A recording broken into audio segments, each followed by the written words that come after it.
Welcome to TNPSC general studies. இன்றைக்கி நம்ம பார்க்க போகிற டாபிக் டெல்லி சுல்தானேட்டில் ரிமைனிங் இருக்கக்கூடிய போர்ஷன்ஸ். அலாவுதீன் கல்ஜிக்கு அப்புறம் வரக்கூடிய எந்த ரூலர்ஸுமே ஏபிளாக இருக்க மாட்டாங்க.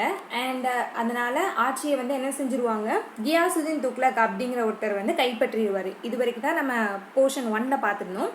இப்போ மீதி இருக்கிறத பார்த்துடலாம். கியாசுதீன் துக்ளக் என்ன பண்ணுவார் அப்படின்னா, நோபல்ஸ் கிட்ட ரொம்ப இணக்கமான முறையில் இருப்பார். சரியா, அவங்களுக்குள்ள எந்த பிரச்சனைகளுமே இருக்காது. இதுக்கு முன்னாடி இந்த ரூலர்ஸ் நோபல்ஸை சப்ரஸ் பண்ணியிருக்காங்க. அண்ட் அவங்க கிட்ட பவர் அதிகமாக கான்சென்ட்ரேட் ஆகிடக்கூடாது அப்படிங்கிறதுல ரொம்ப கவனமாக இருந்தாங்க. பட் கியாசுதீன் துக்ளக் என்ன பண்ணுறாரு அப்படின்னா, ரொம்ப ரொம்ப ஒரு ஃப்ரெண்ட்லியாக கார்டியலான ஒரு ரிலேஷன்ஷிப்பை தான் நோபல் பீப்புள் கூட வச்சுருக்காங்க. பட் இந்த 5th year of his reign Ghiyasuddin died. ஆனால் அவரோட ஆட்சி காலம் ஆரம்பித்த 5வது வருஷத்துலேயே அவர் என்ன பண்ணிடுறாரு அப்படின்னா இறந்து போயிடுறாரு. தென் 3 நாள் கழித்து ஜூனா அப்படிங்கிற ஒரு பர்சன் இருக்கிறாரு. அவர் த்ரோனை எடுத்துக்கிறாரு. சரியா, இனிமேல் நான் தான் அரசன் அப்படின்னு சொல்லிட்டு வித் டைட்டில், ஒரு டைட்டில் அக்செப்ட் பண்ணிக்கிறாங்க. நமக்கு தெரியும் அரசர்கள் பதவி ஏற்கும்போது அவங்களோட உண்மையான பேருக்கு அப்புறம் வேறு ஏதாவது ஒரு டைட்டில் ஏற்றுக்கிட்டு அரசராக அமருவாங்க அப்படின்னு. அப்படி ஜூனா அப்படிங்கிற இவர் ஏற்றுக்கிட்ட டைட்டில் என்ன அப்படின்னா முகமது பின் துக்ளக். துக்ளக் டினாசிட்டிலேயே ரொம்ப ரொம்ப ஃபேமஸான அண்ட் முக்கியமான ரூலர் யார் அப்படின்னா இந்த முகமது பின் துக்ளக் தான். Muhammad Tughlaq was a learned, well cultured and talented prince but gained a reputation of being merciless, cruel and unjust. Muhammad bin Tughlaq ரொம்ப ரொம்ப நல்லா படித்தவர். ஓகேயா, ரொம்ப கல்ச்சர்டு மேன், டேலண்டான ஒரு பிரின்ஸ் தான். ஆனால் அவர் மக்கள் மத்தியில் எப்படி அறியப்படுறாரு அப்படின்னா இரக்கமே இல்லாதவர், ரொம்ப க்ரூவல் அண்ட் அன்ஜஸ்ட், நீதி இல்லாதவர் அப்படிங்கிற மாதிரி தான் இருக்கிறாரு. பட் இவர் ஒரு நல்ல லேர்னட் அண்ட் கல்ச்சர்டு பர்சன். நிறைய ரெஃபார்ம்ஸ் கொண்டு வந்திருப்பாங்க. சரியா, அலாவுதீன் கல்ஜிக்கு அப்புறம் டெல்லி சுல்தானேட்டில் நிறைய மாற்றங்கள் கொண்டு வந்திருப்பார். பட் இவரால் ஒரு மெத்தடை கூட எஃபெக்டிவாக இம்ப்ளிமெண்ட் பண்ண முடியாது. அலாவுதீன் கல்ஜி என்னென்னலாம் செய்யணும்னு நினச்சாரோ, என்னென்ன சீர்திருத்தங்கள்லாம் பண்ணணும்னு நினச்சாரோ அது எல்லாத்தையும் ரொம்ப ரொம்ப சக்ஸஸ்ஃபுல்லான முறையில் செஞ்சுருப்பாங்க. ஆனால் முகமது பின் துக்ளக் என்ன முயற்சி பண்ணாலும் எல்லா ட்ரையுமே ஃபெயிலில் தான் முடிஞ்சிருக்கும். சரியா, நம்ம அதை பார்க்கலாம் அது என்னென்னு. பட் முகமது துக்ளக் என்ன பண்ணியிருக்காரு, மங்கோல் இன்வென்ஷனை ரொம்ப ரொம்ப எஃபெக்டிவாகவே ரெப்பல்ஸ் பண்ணியிருக்காரு. அதாவது தடுத்து நிறுத்தியிருக்காரு, இந்தியாவுக்குள்ளே வர்றதை தடுத்திருக்காங்க. Mongol army that had marched up to Meerut near Delhi. Muhammad was an innovator. அவர் என்னென்னா புதுசாக ஏதாவது கண்டுபிடிச்சிட்டே இருப்பார், இல்லை ஏதாவது புதுமைகள் வேணும் அப்படிங்கிறதுக்காக ஏதாவது யோசிச்சுட்டே இருப்பார். But he unlike Alauddin lacked they will do execute his plan successfully. ஆனால் அலாவுதீன் கல்ஜி அளவுக்கு ரொம்ப எஃபெக்டிவாக அவரோட பிளான்ஸை சக்ஸஸ் பண்ணலை. ரொம்ப ரொம்ப புதுமையான விஷயங்கள்லாம் யோசிச்சிருப்பாங்க. சரியா, முகமது பின் துக்ளக். ஆனால் அவர் பண்ண எல்லாமே ஃபெயிலில் போய் முடிஞ்சிருக்கும். அப்படியே ஏதாவது செய்யணும்னு நினச்சா கூட அதை எஃபெக்டிவாக இம்ப்ளிமெண்ட் பண்ணியிருக்க மாட்டார். Transfer of capital. Muhammad bin Tughlaq பண்ணதுலே ஒரு பெரிய ஃபெயிலியர் என்ன அப்படின்னா, இங்கே இருக்கிற டெல்லியில் இருக்கிற கேபிட்டலை டெக்கானில் தௌலதாபாத் அப்படிங்கிற ஒரு இடத்துல கொண்டு போய் மாற்றணும் அப்படின்னு நினைப்பார். அவர் என்ன பண்ணுவார் அப்படின்னா, இங்கேருந்து ஆட்சி பண்ணுறது கஷ்டமாக இருக்குது. ஏன்னா அலாவுதீன் கல்ஜியோட டைமில் டெல்லி சுல்தானேட்டோட ஆட்சி ரொம்ப விரிஞ்சிரும். கரெக்டாக நமக்கு தெரியும், அவங்க டெக்கான் வரைக்கும் வந்துட்டாங்க, இவ்வளோ பெரிய ஏரியா இருக்கும். ஸோ இவ்வளோ பெரிய போர்ஷனை ரூல் பண்ணணும் அப்படிங்கிறது கொஞ்சம் கஷ்டமாக இருக்குது. அதனால் நான் ஆட்சி செய்கிற இடத்த நான் மாற்றுறேன் அப்படின்னு சொல்லிட்டு நார்த் இந்தியாவில் இருக்கக்கூடிய கேபிட்டலை சவுத் இந்தியாவில் தௌலதாபாத் அப்படிங்கிற ஒரு இடத்துல கொண்டு ஷிஃப்ட் பண்ணுவார். பட் இப்படி ஷிஃப்ட் பண்ணும்போது என்னாகும் அப்படின்னா, வழியில் போகும்போது மக்கள் என்ன கட்டாயப்படுத்தி தான் கூட்டிகிட்டு போவாங்க. சரியா, அந்த டெல்லியில் இருக்கக்கூடிய எல்லா மக்களையுமே கட்டாயப்படுத்தி தான் தௌலதாபாத்துக்கு இடமாற்றம் பண்ணியிருப்பாங்க. வர்ற வழியிலேயே நிறைய மக்கள் இறந்துருவாங்க. அரசர் என்ன பண்ணுவார், பல்லக்கிலேயோ இல்லை வேறு ஏதாவது ஒரு டிரான்ஸ்போர்ட் மோட்லேயோ போயிடுவார். பட் பீப்புள் என்ன பண்ணணும், அவங்களோட எல்லா திங்ஸையும் எடுத்துகிட்டு நடந்து தான் வரணும். ஸோ இப்படி வர்ற வழியில் நிறைய மக்கள் உடம்பு சரியில்லாமல் அந்த கிளைமேட் ஒத்துக்காமல் இறந்துருப்பாங்க. தென் இங்கே வந்ததுக்கப்புறம் அவரால் முடியாது.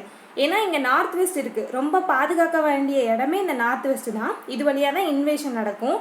அண்ட் இவ்வளோ பெரிய ஏரியாவை கீழே இருந்துட்டு பார்த்துக்க முடியல. நார்த் வெஸ்ட்டில் நிறைய பீப்புள் ரெபல் பண்ண ஆரம்பிச்சிருவாங்க, அட்மினிஸ்டர் பண்ணுறது கஷ்டமாயிரும். ஸோ ஓகே வேண்டாம் அப்படின்னு சொல்லிட்டு என்ன பண்ணுவார், அகெயின் தௌலதாபாத்லேருந்து டெல்லிக்கே திரும்பி போவார். இப்படி போகும்போது நிறைய மக்கள் இறந்துருவாங்க. ஸோ இது ஒரு அட்டர் ஃபெயிலியர் முகமது பின் துக்ளக் கொண்டு வந்ததுலேயே. Muhammad Tughlaq attempted to shift their capital from Delhi to Devagiri in Maharashtra. எந்த இடத்துக்கு மாற்றிருப்பார் அப்படின்னா மகாராஷ்டிராவில் இருக்கக்கூடிய தேவகிரி அப்படிங்கிற பிளேஸ். அதுக்கு பேரை கூட மாற்றிருப்பாங்க. சரியா, தேவகிரி தான் அந்த பிளேஸு. அதுக்கு என்ன, அதை வந்து ரீநேம் பண்ணியிருப்பார் என்ன அப்படின்னா தௌலதாபாத் அப்படின்னு. Was a bolt initiative. This was after his realization that it was difficult to rule South India from Delhi. South இந்தியாவை ரூல் பண்ணணும் அப்படின்னா இங்கே நார்த் இந்தியாவில் இருந்துட்டு பண்ண முடியாது, அதனால தான் நான் இங்கே சவுத் இந்தியாவுக்கு கேபிட்டலாக மாற்றிட்டேன் அப்படின்னு சொல்லிட்டு சொல்லியிருப்பாங்க. பட் இதுக்கப்புறம் தான் தலைவலியே ஆரம்பிக்கும். Centrally located Devagiri also had the advantage of possessing a strong fort atop a rocky hill. Counting on the military and political advantage. இந்த ஏரியாவில், அதாவது சவுத் இந்தியாவில் கேபிட்டல் வச்சுக்கிறதுக்கு காரணம் என்ன அப்படின்னா இங்கே இருக்கக்கூடிய தக்கான பீடபூமி இல்லையா, இது எல்லா இடமுமே. ஸோ ஜியோகிராஃபிக்கலாக இங்கே இருக்கக்கூடிய பாறைகளும் சரி அமைப்பும் சரி மிலிட்ரி அண்ட் பொலிட்டிக்கல் அட்வான்டேஜாக இருக்குது. ஸோ ஓகே, சவுத் இந்தியாவில் நம்ம கேபிட்டல் வச்சுக்கலாம் அப்படின்னு சொல்லிட்டு தான் அவர் சேஞ்ச் பண்ணுறாரு. The Sultan ordered important officers and leading men including many Sufi saints to shift to Devagiri. முக்கியமான எல்லா ஆஃபீஸரும் பீப்புளும் அண்ட் சூஃபி சயின்ஸும் என்ன பண்ணணும், கண்டிப்பாக டெல்லியிலேருந்து தேவகிரிக்கு வந்துடணும் அப்படின்னு சொல்லிட்டு சொல்கிறாங்க. இங்கே பீப்புள் யார் அப்படின்னா கண்டிப்பாக அரசருக்கு வேலை செய்கிறவங்க இருப்பாங்க, அரண்மனையில் வேலை செய்கிறவங்கனாலும் சரி, சோல்ஜர்னாலும் சரி, அவங்களோட ஃபேமிலினாலும் சரி, கண்டிப்பாக என்ன பண்ணணும், அங்கேருந்து இந்த இடத்துக்கு வந்தாகணும். ஆஃபீஸர் பீப்புள் இம்பார்ட்டன்ட் ஆஃபீஸர்ஸ் மட்டும் இங்கே மென்ஷன் பண்ணியிருந்தாலும் அவங்க சார்ந்து இருக்கிற மக்களும் என்ன செஞ்சாக வேண்டியது இருக்குது அப்படின்னா இடம் பெயரணும் அப்படிங்கிற ஒரு கண்டிஷன் வருது. சூஃபி செயின்ஸ் யார் அப்படின்னா இப்போ எப்படி ஹிந்து மதத்தில் ஆழ்வார்கள் நாயன்மார்கள் அப்படின்னு சொல்லிட்டு மத மறுமலர்ச்சியில் நிறைய பேர் ஈடுபட்டிருக்காங்களோ, இஸ்லாமிய மதத்துலேயும் மத மறுமலர்ச்சி நடக்கும். அப்படி வந்தவங்க அவங்கள தான் என்ன சொல்லுவாங்க அப்படின்னா சூஃபி அப்படின்னு சொல்லிட்டு சொல்லுவாங்க. ஓகேயா, நம்ம வந்து இன்னும் பக்தி மூமெண்ட்டில் செகண்ட் பார்ட்டு பார்க்க வேண்டியது இருக்குது. அது பார்க்கும்போது நம்ம சூஃபி செயின்ஸை பற்றி இன்னும் டீட்டெயிலாக பார்க்கலாம். To shift to Devagiri. However, the plan failed and soon Muhammad realized that it was difficult to rule North India from Dawlatabad. North இந்தியாவை இங்கே இருந்துட்டு பார்த்துக்க முடியாது அப்படிங்கிறது முகமது பின் துக்ளக்கு தெரிய வருது.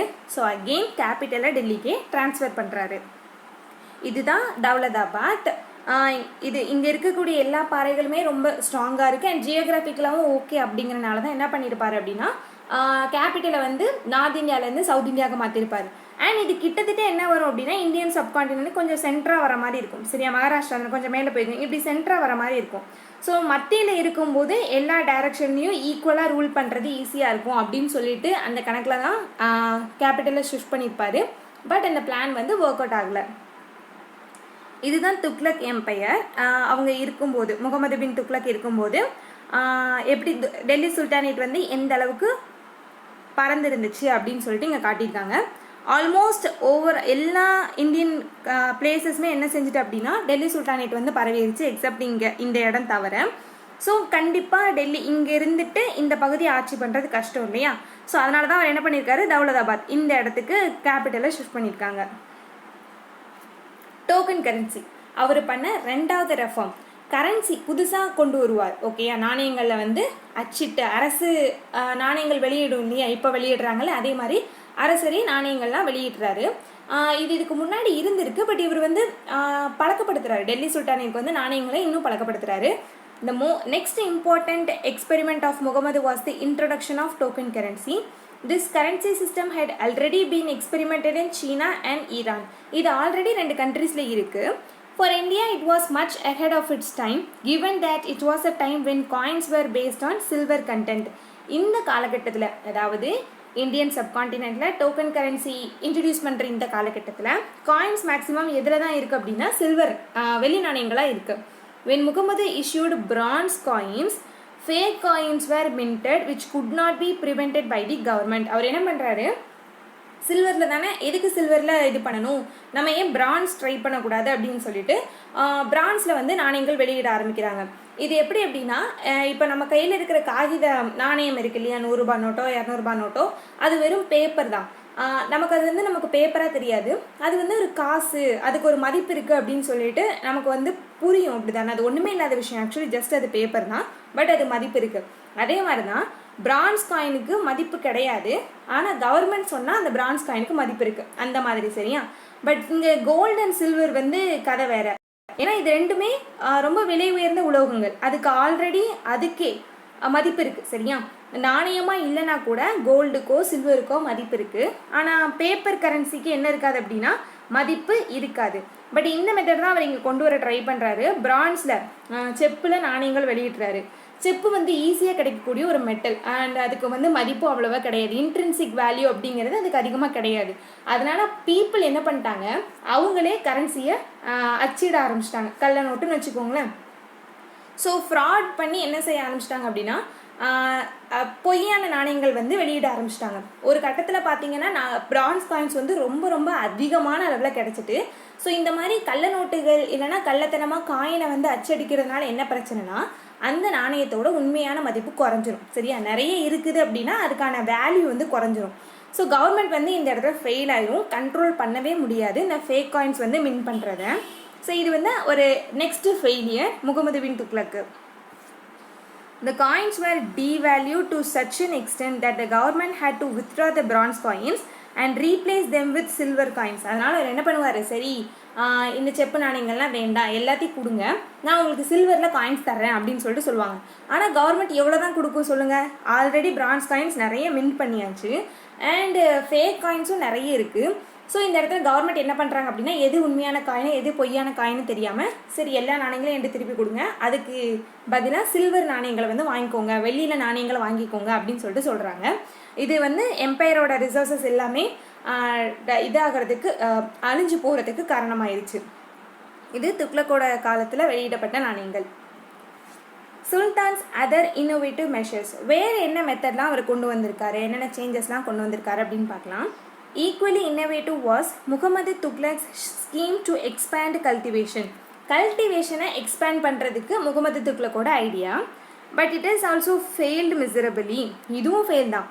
It coincided with a prolonged and severe famine in the Doab. The peasants who rebelled were harshly dealt with. The famine was linked to the oppressive and arbitrary collection of land revenue.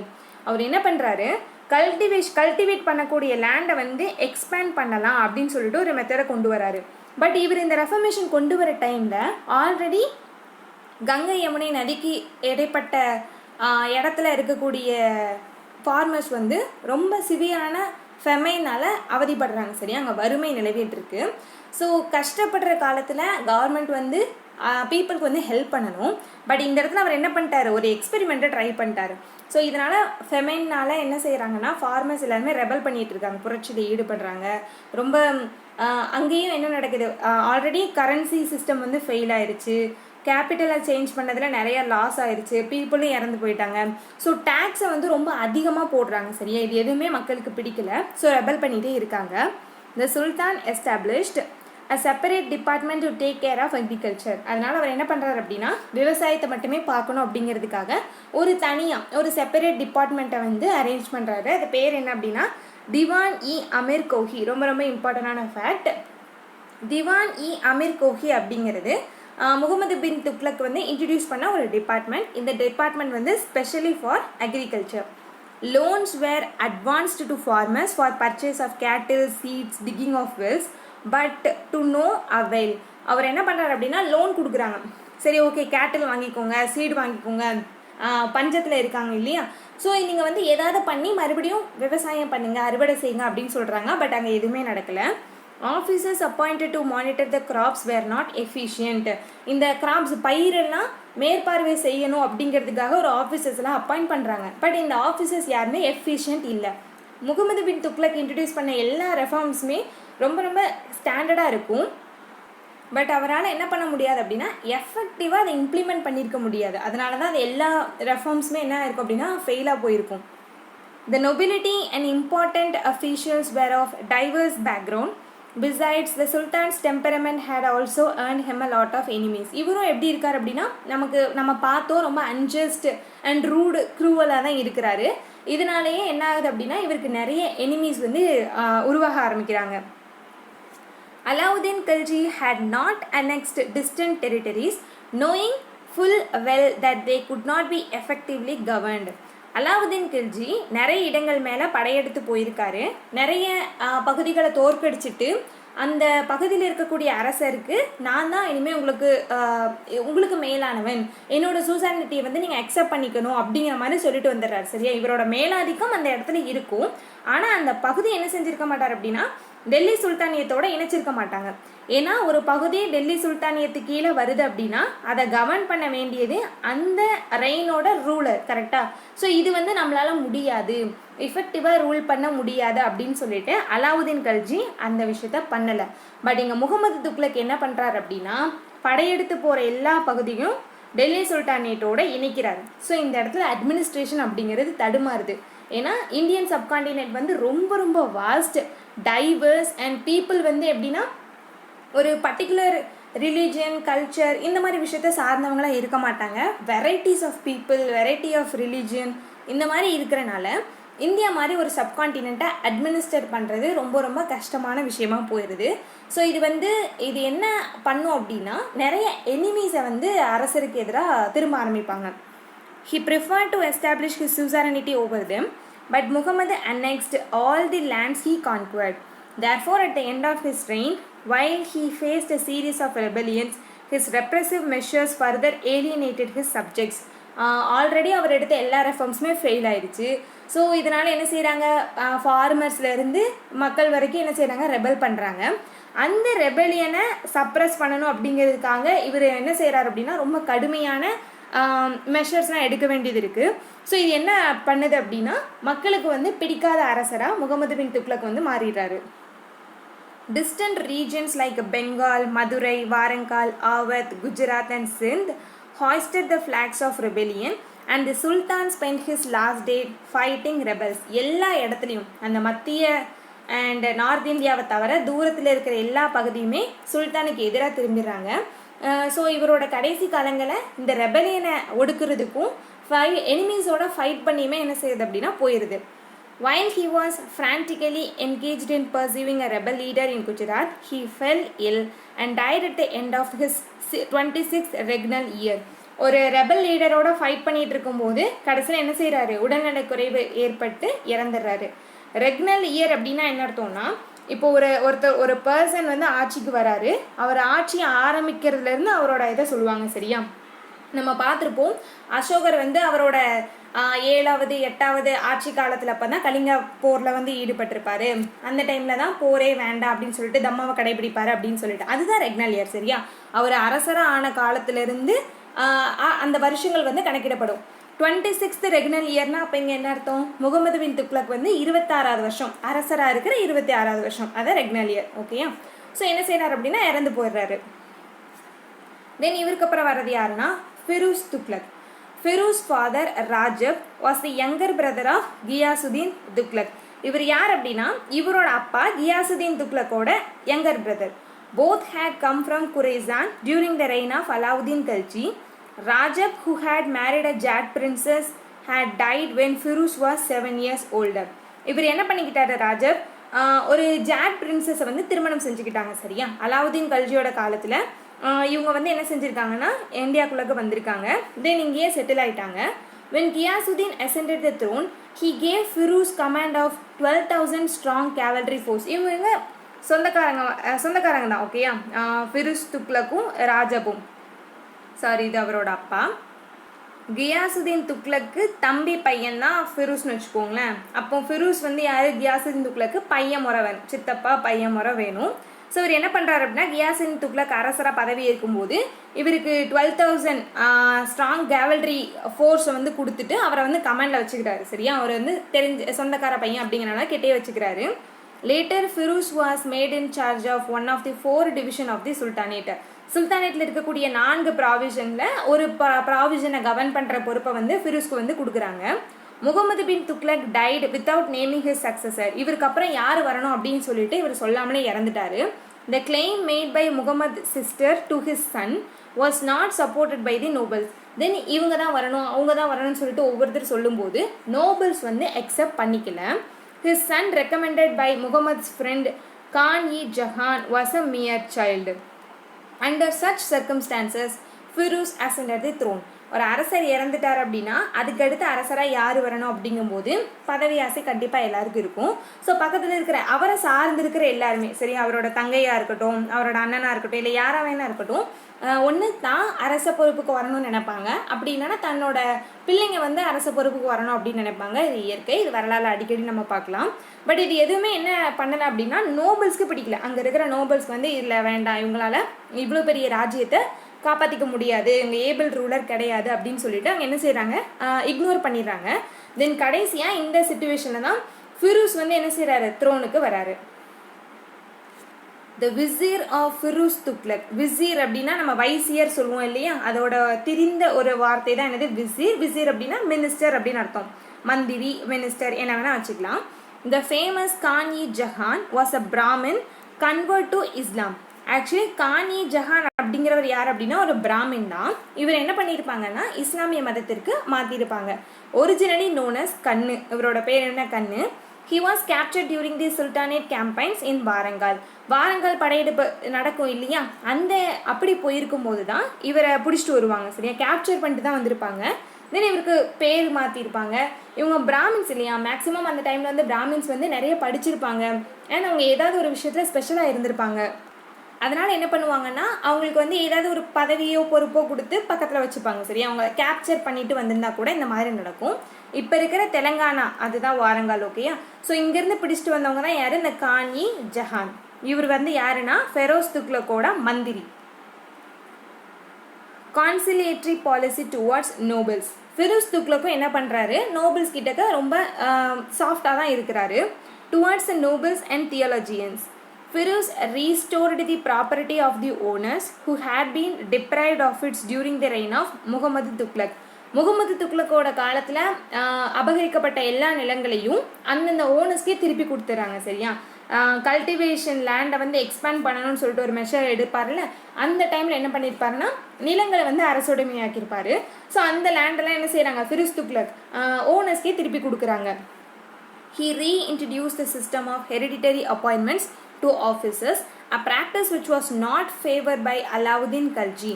Alauddin கல்ஜியோட டைமில் அப்பாக்கு அப்புறம் பையன் அப்படின்னு சொல்லக்கூடிய இந்த பரம்பரையாக வரும் இல்லையா, இந்த பதவி வந்து இல்லை. பட் இங்கே ஃபெரோஸ் துக்லக் என்ன பண்ணுறாருனா இதை ரீஇன்ட்ரடியூஸ் பண்ணுறாரு. ஓகே, அப்படி இருக்கலாம் அப்படின்னு சொல்லிட்டு இம்பார்ட்டண்டான ஆஃபீஸ் அப்பாயின்மெண்ட்டில் ஹெரிடிட்டரி மெத்தடை வந்து கொண்டு வராரு. The Sultan increased the salaries of government officials while toning up the revenue administration. He reduced several taxes.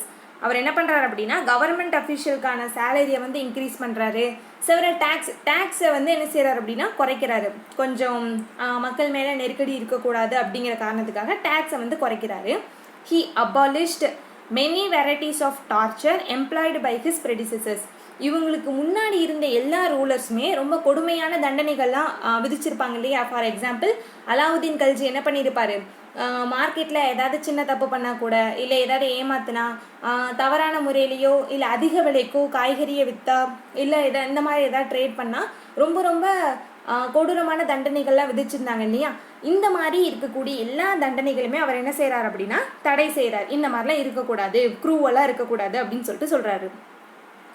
Firuz had a genuine concern for the slaves and established a separate government department to attend their welfare. அடிமைகள் மேலே கொஞ்சம் ஒரு ஜென்யூனாக இருக்கிறாரு. சரியா, அடிமைகள் maximum யாராக இருப்பாங்க, போர் கைதிகளாக இருப்பாங்க. அப்படி இல்லைனா வாங்கிட்டு வந்திருப்பாங்க, சந்தையில் அடிமைகளை விற்பாங்க. சரியா, அந்த மாதிரி வாங்கிட்டு வந்திருப்பாங்க. அவங்க கிட்ட கொஞ்சம் ஜென்யூனாக இருக்கிறாரு. தென் இவங்களுக்காக ஒரு செப்பரேட் டிபார்ட்மெண்ட்டையே கிரியேட் பண்ணுறாரு. அக்ரிகல்ச்சருக்காக தனியாக டிபார்ட்மெண்ட் கிரியேட் பண்ணது யார், முகமது பின் துக்லக். இங்கே ஸ்லேவ்ஸோட கன்சர்னுக்காக ஒரு கவர்மெண்ட் டிபார்ட்மெண்ட்டை கிரியேட் பண்ணுறது யார், ஃபிரோஸ் துக்லக். இது எல்லாமே ஃபேக்ட்ஸ். நம்ம இப்படி ஏதாவது ஒரு பாயிண்ட் அதே மாதிரி ஃபெமிலியாக இருக்கிற மாதிரி படிக்கும்போது அதையும் ரிவைஸ் பண்ணி பார்த்துக்கணும். Slave department took care of wellbeing of 180,000 slaves. They were trained in handicrafts and employed in the royal workshops. அந்த அடிமைகளுக்கு என்ன பண்ணுறாங்க அப்படின்னா ஏதாவது வேலை கற்றுக் கொடுத்து கவர்மெண்ட்டோட ஒர்க் ஷாப்லேயே வேலைக்கு சேர்த்துக்கிறாங்க. Firoz policy of no wars. அவர் வந்து என்ன சொல்கிறாரு, வாரே வேண்டாம் அப்படிங்கிறாரு. Firoz waged no wars of annexation though he was not averse to putting down rebellions challenging his authority. அவர் என்ன பண்ணுறாரு, வாரே வேண்டாம் அப்படிங்கிறாரு. அப்படியே இருந்தாலும் அவரோட ஆட்சிக்கு எதிராக யாராவது ரெபல் பண்ணும்போது அதை சப்ரஸ் பண்ணுறதுல தெளிவாக இருக்கிறாரு. There were only 2 Mongol incursions during his time and both of them were successfully repulsed. Mongol invasion வந்து ஃபிரோஸ் துக்ளக்கோட பீரியட்லேயும் நடக்குது. 2 தடவை இன்வைட் பண்ணுறாங்க. அந்த 2 தடவையுமே என்ன பண்ணியிருக்காங்க, ரொம்ப சக்ஸஸ்ஃபுல்லாகவே ரெப்பல்ஸ் பண்ணியிருக்காங்க. ஓகேயா, அவர் வந்து வார் வேண்டான்னு தான் சொல்கிறார். நான் வந்து சண்டைக்கு போக மாட்டேன், நான் வந்த சண்டையை விட மாட்டேன் அப்படிங்கிற மாதிரி இருக்கிறாங்க. His Bengal campaign to put down a rebellion there however was an exception. இங்கே என்ன சொல்கிறாங்க அப்படின்னா, வார் வேண்டான்னு சொல்லியிருக்காரு, பட் பெங்காலில் ஒரு ரெபெலியன் நடக்கு, அதை தடுக்கிறதுக்காக இவர் வந்து போகிறாரு. சரியா, இது வந்து நம்ம வாரம் எடுத்துக்க முடியாது. இங்கே என்ன அப்படின்னா, அவரோட ஆட்சியோட செக்யூரிட்டி அவர் வந்து மெயின்டைன் பண்ணுறாரு அப்படின்னு சொல்லிட்டு நம்ம எடுத்துக்கலாம். His army slew thousands and his entry into Odisha and his way helped him extract the promise of tribute from the Raja. A major military campaign of his period was against Sindh.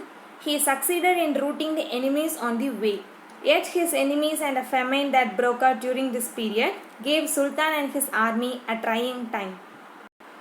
எங்கெங்கெல்லாம் enemies வராங்களோ, எங்கெங்கெல்லாம் rebels நடக்குதோ, அந்த எல்லா இடத்துக்கும் போயிட்டு என்ன பண்ணுறாரு அப்படின்னா ரெபலியனை வந்து கண்ட்ரோல் பண்ணிட்டு இருக்கிறாரு.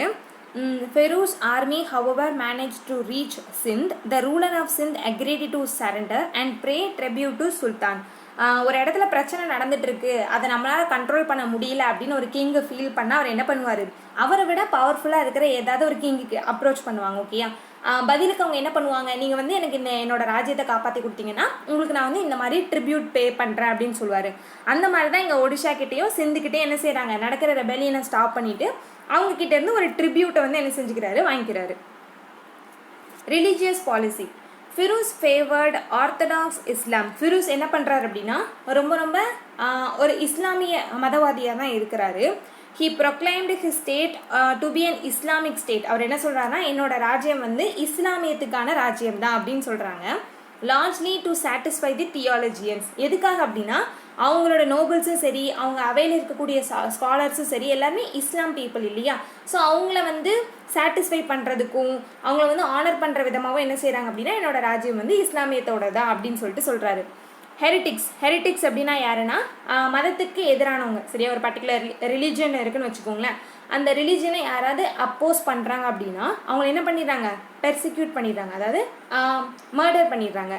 And practices considered un-Islamic were pant.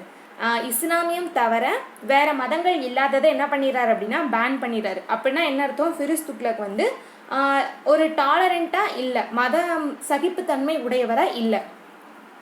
He imposed jizya, a head tax on non-Muslims.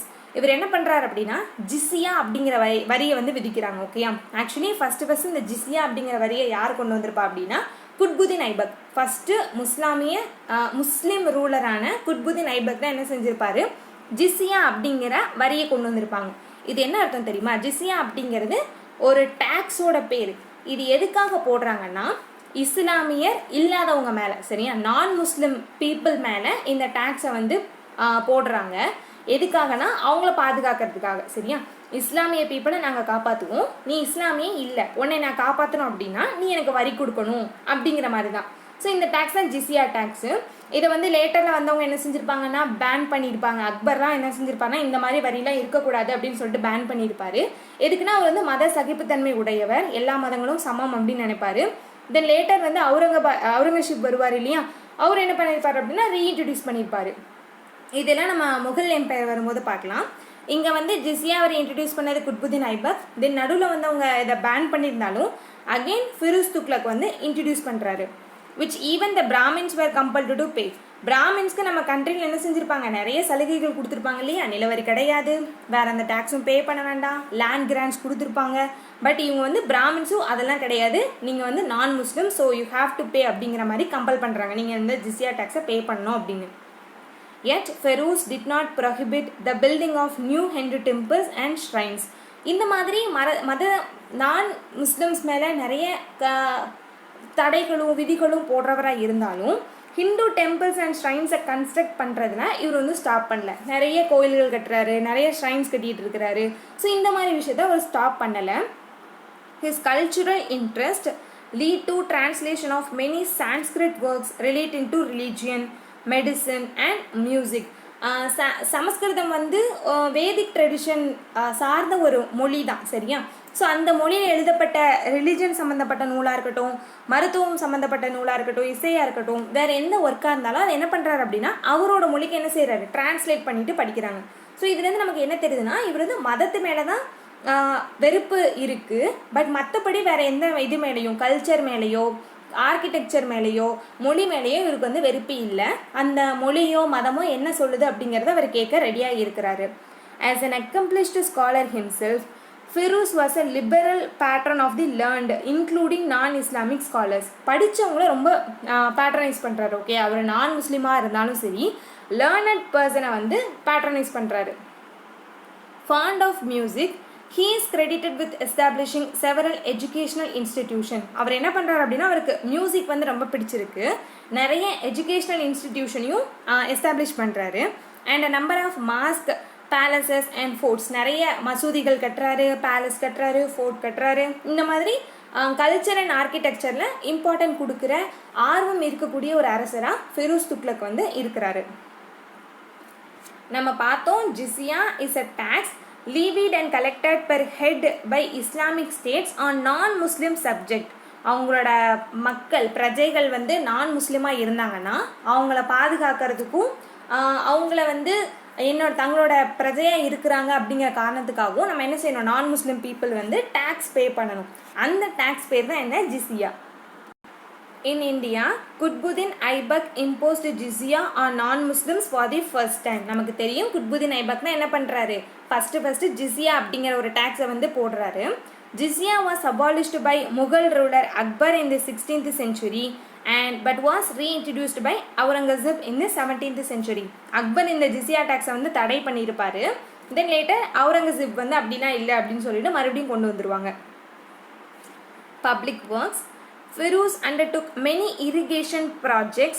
A canal he dug from Sutlej River to Hansi and another canal in Jumna indicate his sound policy of public works development. இந்த மாதிரி art and architecture மட்டும் இல்லாமல் irrigation projects, பாசன வசதிகளுக்கும் என்ன செய்கிறார் அப்படின்னா முக்கியத்துவம் கொடுத்து அதை விரிவுபடுத்துகிறாரு. அண்ட் கேனல் போடுறாங்க, சரியா, கால்வாய்கள் போடுறாங்க சட்லஜ் ரிவர்லேருந்து ஹன்சி அப்படிங்கிற பிளேஸ் வரைக்கும். அண்ட் இந்த மாதிரி விஷயங்கள் எல்லாமே பொது வேலையில் அந்த பொதுமக்களோட நலனுக்கு என்னெல்லாம் விஷயங்கள் இருக்கோ அதில் வந்து இவருக்கு ஈடுபாடு இருக்குது அப்படிங்கிறத நம்ம தெரிஞ்சுக்கலாம். Feroz died in 1388 after making his son Fath Khan, grandson Ghiyasuddin as joint rulers of Delhi Sultanate. எனக்கு அப்புறம் இவங்க தான் அப்படின்னு சொல்லிட்டு டிக்ளேர் பண்ணிவிட்டு அவர் என்ன செஞ்சிடறாரு அப்படின்னா இறந்துடுறாரு. The principle of hereditary permitted for the nobles and applied to the army weakened the Delhi Sultanate. அவர் என்ன பண்ணியிருக்காரு, ஆஃபீஸ் எல்லாமே ஹெரிடிட்டரி தான், அப்பாக்கு அப்புறம் அவரோட பையன், அதுக்கப்புறம் அவரோட பையன், இந்த மாதிரி தான் இருக்கும் அப்படின்னு சொல்லியிருக்காரு இல்லையா. ஸோ இது என்ன பண்ணிருச்சு அப்படின்னா சுல்தானியத்தை ரொம்ப வீக்கெண்ட் ஆயிடுச்சு. ஏன்னா நம்ம வந்து ரொம்ப ரொம்ப ஸ்ட்ராங்காக இருக்கக்கூடிய ஒரு கிங்கே அவருக்கு அவரோட பையனும் அதுக்கப்புறம் வர்றவங்களும் ஏபிள் ரூலர்ஸாக இல்லை அப்படிங்கிறத பார்த்தோம். அப்படி இருக்கும்போது ஒரு சாதாரண ஒரு ஆஃபீஸ் ஒரு முக்கியமான ஒரு பொறுப்பில் இருக்கிறோட பையனும் அதே மாதிரி எஃபெக்டிவாக இருப்பார் அப்படிங்கிறதுக்கு எந்த சாட்சியும் கிடையாது. ஸோ என்ன ஆகுது அப்படின்னா இது ஆட்டோமேட்டிக்காக அவங்களோட சுல்தானியத்தை வந்து என்ன செய்யுது அப்படின்னா வீக்காக வைக்குது. இதுக்கு தான் என்ன இருக்கக்கூடாதுன்னா பரம்பரை முறை ஹெரிடிட்டரி அப்படிங்கிறது இருக்கக்கூடாது, தகுதி முறையில் தான் எல்லா பொறுப்புகளுமே கொடுக்கணும். The nobility that had regained power got involved in political intrigues where undermined the stability of the sultanate. But அப்படி இங்கே என்ன நடக்குது, நோபல்ஸ் வந்து தடுமாறினாலும் அவங்களோட பவரை ரீகெயின் பண்ணிவிட்டு அகெயின் டெல்லி சுல்தானியத்தில் பாலிட்டிக்ஸில் அவங்களோட தாக்கத்தை வந்து கொடுத்துட்டே தான் இருக்கிறாங்க. Within 6 years of Firuz Tughlaq's death 4 rulers succeeded him. Firoz Tughlaq அப்புறம் என்ன வராங்க அப்படி 4 ரூலர்ஸ் வந்து வந்துட்டே இருக்கிறாங்க. 6 வருஷத்தில் 4 ரூலர். அப்போ என்ன அர்த்தம், ஆட்சிங்க தடுமாறிட்டு இருக்கு, இன்னும் ஒரு ஸ்ட்ராங்கான ரூலர் வந்து நமக்கு கிடைக்கல. இந்த டைமில் தைமூரோட இன்வேஷன் நடக்கு. The last Tughlaq ruler was Nasiruddin Muhammad Shah whose reign witnessed the invasion of Taimur from Central Asia. கிட்டத்தட்ட மங்கோல் இன்வேஷன் மாதிரின்னு வச்சுக்கோங்களேன். இவங்க வந்து தைமூர் அப்படின்னு சொல்லக்கூடிய ஒரு இனம். இந்த இனத்து மக்கள் வந்து படையெடுத்து வராங்க. Turkish Timur who could claim a blood relationship with 20th century great Mongol Genghis Khan. சரியா, நம்ம அந்த மங்கோல் பீப்புள் மாதிரி தான் கிட்டத்தட்ட இவங்களும் பிளட் ரிலேஷன் கூட இவங்களுக்கு இருக்கு. ransacked Delhi virtually without any opposition. தட்டங்களே இல்லாமல் என்ன செஞ்சுட்டாங்க, டெல்லியை பிடிச்சிட்டாங்க. சரியா, டெல்லியை பிடிச்சிட்டாங்க. அங்கே இருக்கிற எல்லா செல்வங்களையும் சூறையாடிட்டு போயிட்டாங்க. இது யாரோட காலத்தில் நடக்குதுன்னா லாஸ்ட் துக்ளக் ரூலரான Nasiruddin Muhammad Shah. Hearing the news of arrival of Taimur, Sultan Naseeruddin Shah fled Delhi. Taimur also took Indian artisans such as masons, stone cutters, carpenters, whom he engaged for raising buildings in his capital Samarkand. அவர் படையெடுத்து வராங்க அப்படின்னு தெரிஞ்ச போது நசருதீன் என்ன பண்ணல அப்படின்னா எந்த விதமான ஆக்ஷன்ஸும் எடுக்கல, because he was not able. And Timur என்ன பண்ணுறாரு, இங்கேருந்து செல்வங்களை மட்டும் இல்லை, ரொம்ப ரொம்ப கலையில் சிறந்த ஆர்டிஸ்ட் இருப்பாங்க இல்லையா, கலைஞர்கள், அவங்கள என்ன செய்கிறாரு, பிடிச்சிட்டு போயிடுறாரு. Masons, stone cutters, carpenters. எதுக்காக அப்படின்னா சாமர்கண்டில் அவர் கட்டிகிட்டு இருக்கிற கேபிட்டலை டெக்கரேட் பண்ணுறதுக்காக. சரியா, கலைஞர்களையும் கைவினைஞர்களும் என்ன செஞ்சிடறாரு, கடத்திட்டு போயிடுறாரு, பிடிச்சிட்டு போயிடுறாரு. இவங்களும் என்ன தான், கேப்சர்ஸ் தான். சரி, இவங்களும் கேப்டிவ்ஸ் தான், ஸ்லேவ்ஸ் தான், இவங்களை பிடிச்சிட்டு போயிடுறாங்க. Nasruddin managed to rule up to 1412. Then the Sayyid and Lodi dynasties ruled the declining empire from Delhi till 1526. அதோட முடிஞ்சுது. ஓகேயா, ஃபெரோஷா துக்ளக் அப்புறம் வேற எந்த ஸ்ட்ராங்கான ரூலர்ஸும் வரல. டெல்லி சுல்தானியம் கொஞ்சம் கொஞ்சமாக சரிய ஆரம்பிச்சிட்டு, லேட்டர் வரக்கூடிய இந்த சையத் டினாசிட்டியும் சரி, லோடி டினாசிட்டியும் சரி, ரொம்ப பேசுகிற மாதிரிக்கு இருக்க மாட்டாங்க, வீக்கான ரூலர்ஸ் தான். Syed dynasty, Timur appointed கிசிர் Khan. ஓகேயா, தைமூர் என்ன பண்ணுறாரு, டெல்லியை பிடிச்சிட்டாரு. பிடிச்சிட்டு போகும்போது என்ன பண்ணுறாரு, கிசிர் கான் அப்படிங்கிற ஒருத்தரை கவர்னராக வச்சுட்டு போயிடுறாரு. இதுக்கப்புறம் சரி, இந்த பிளேஸை வந்து நீங்கள் பார்த்துக்கோங்க அப்படிங்கிற மாதிரி வச்சுட்டு போகிறாங்க. As his deputy to oversee Timurid interest in Punjab marches. Khizr Khan went on to seize Delhi and establish Sayyid dynasty. The Sayyid dynasty established by Kisir Khan had 4 sultans ruling up to 1451. தைமூரால் நியமிக்கப்பட்ட இந்த கிசிர் கான் டெல்லியை கேப்சர் பண்ணிட்டு சையத் டினாசிட்டியை வந்து start பண்ணுறாங்க. இந்த சையத் டினாசிட்டியில் 4 சுல்தான்கள் இருக்கிறாங்க. சரியா, the early Sayyid sultans ruled paying tribute to Taimur's son. The rule is marked for the composing of Tariq-e-Mubarak Shahi by Yahya bin Ahmad Sirkindi. Sayyid டினாசிட்டியில் 4 ரூலர்ஸ் தான் இருக்கிறாங்க. இதில் இந்த ஏர்லி டைமில் இருந்த ஃபர்ஸ்ட் அண்ட் செகண்ட் ரூலர் என்ன பண்ணுறாங்க அப்படின்னா தைமூரோட பையனுக்கு அவங்களோட ட்ரிபியூட்டை வந்து கொடுக்குறாங்க. ஏன்னா இந்த சையத் ரூலர்ஸ் வந்து ஒரு தனியான ஒரு பகுதிக்கோ இல்லை ஒரு ஏரியாக்கோ ரூலர்ஸ் கிடையாது, அப்பாயிண்ட் பண்ணியிருக்காங்க இவங்க, அவ்வளோதான், ஜஸ்ட் இவங்க டெப்யூட்டி. ஸோ அதனால் இவங்க வந்து தைமூருக்கு அப்புறம் அவரோட பையனுக்கு என்ன பண்ணுறாங்க அப்படின்னா அவங்களோட வேலையை வந்து செஞ்சிட்ருக்குறாங்க.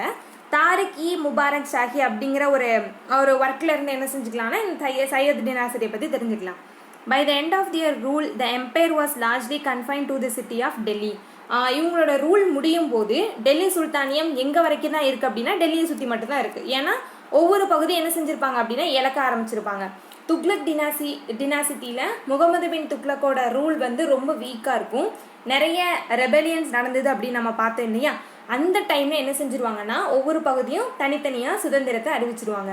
நான் அடிக்கடி சொன்னேன், ஒரு ஃபேக்டை ஞாபகம் வச்சுக்கோங்க, இதை நம்ம திரும்பி பார்க்கும்போது நான் அப்போ சொன்னல அப்படின்னு உங்களுக்கு ஞாபகம் வரும். அப்படின்னு என்னன்னா, அலாவுதீன் கல்ஜியோட டைமில் மாலிக் கஃபூர் படையெடுப்புகள் நடந்திருக்கு இல்லையா, அதில் தான் என்ன செஞ்சுருப்பாங்க, சவுத் இந்தியாவில் இருக்கக்கூடிய எல்லா பகுதிகளுமே கான்குவர் பண்ணியிருப்பாங்க. இது இப்படி தான் என்ன செஞ்சுருப்பாங்கன்னா டெல்லி சுல்தானியம் விரிஞ்சிருக்கும். பட் துக்ளக்கோட ஃபெயிலியர்ஸ் எல்லாத்தினாலையும் பிடிக்கப்பட்ட எல்லா பகுதிகளுமே என்ன செஞ்சிரும், இழந்துருவாங்க. அண்ட் எல்லா பகுதிகளும் தனித்தனியாக இண்டிபெண்ட்டை டிக்ளேர் பண்ணிப்பாங்க. இப்படி தான் சவுத் இந்தியா வரைக்கும் என்னது இஸ்லாமியரோட ஆட்சி வந்து வந்திருக்கும். ஸோ இந்த சையத் டினாசிட்டியோட டைமில் சுருங்கி சுருங்கி சுருங்கி சுருங்கி அவங்களோட ரூலிங் கடைசியில் டெல்லிக்குள்ளே மட்டும்தான் இருக்குது. அந்த அளவுக்கு என்ன செஞ்சுட்டாங்க அப்படின்னா பகுதிகளை வந்து சிதற விட்டுட்டாங்க. In the entire history of the Delhi Sultanate, there was only one sultan who voluntarily abdicated his throne and moved to a small town away from Delhi. இங்கே மொத்த டெல்லி சுல்தானேட்லேயுமே ஒரே ஒரு அரசர் மட்டும் தான் என்ன பண்ணியிருக்கிறாரு, எனக்கு ஆட்சி பொறுப்பே வேண்டாம், நான் வந்து அமைதியாக போகணும்னு நினைக்கிறேன் அப்படின்னு சொல்லிட்டு வாலண்டியராக பொறுப்பை விட்டு போயிருப்பாங்க. இல்லைன்னா என்ன செஞ்சுருப்பாங்க, ஒன்று அந்த அரசரை கொண்டுட்டு இன்னொரு பர்சன் வருவாங்க, அப்படின்னா அவங்களுக்கு ஏதாவது சதி நடக்கும், இல்லைன்னா அந்த அரசரே ஏபிள் ரூலராக இருந்திருக்க மாட்டார்.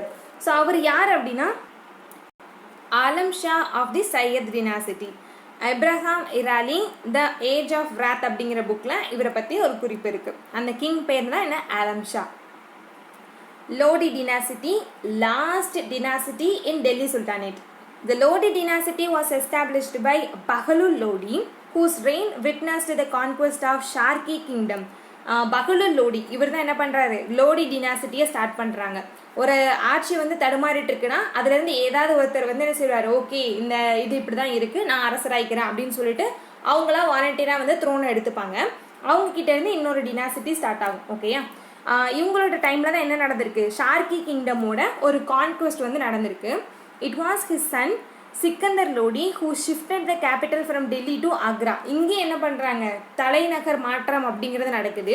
பஹலுல் லோடியோட பையனான சிக்கந்தர் லோடி ஆக்ராவுக்கு என்ன செய்கிறாரு? கேபிட்டலாக மாற்றுறாரு. The last Lodi ruler Ibrahim Lodi was defeated by Babur in first battle of Panipat, which resulted in the establishment of Mughal dynasty. கடைசி ரூலர் யார் அப்படின்னா இப்ராஹிம் லோடி. ஓகேயா? இவர் வந்து ரொம்ப ஹாஷாக தான் இருப்பாங்க. ஸோ இவருக்கு கீழே ஒர்க் பண்ணிகிட்டு இருந்த நிறைய கவர்னர்ஸ் இருப்பாங்க இல்லையா, அதில் ஒருத்தருக்கு இப்ராஹிம் லோடியே பிடிக்காது. எப்படியாவது இவங்களை வந்து டீத்ரோன் பண்ணணும் அப்படின்னு பிளான் பண்ணுவாங்க. இங்கே பாபர் என்ன பண்ணிட்டு இருப்பார் அப்படின்னா நார்த் வெஸ்ட்லேருந்து ஒவ்வொரு பகுதியாக கைப்பற்றிட்டு ஒரு பெரிய பேரரசை அமைக்கணும் அப்படிங்கிற ஆசையில் ஒவ்வொருத்தரு கூடயா போய் ஃபைட் பண்ணிட்டு இருப்பாரு.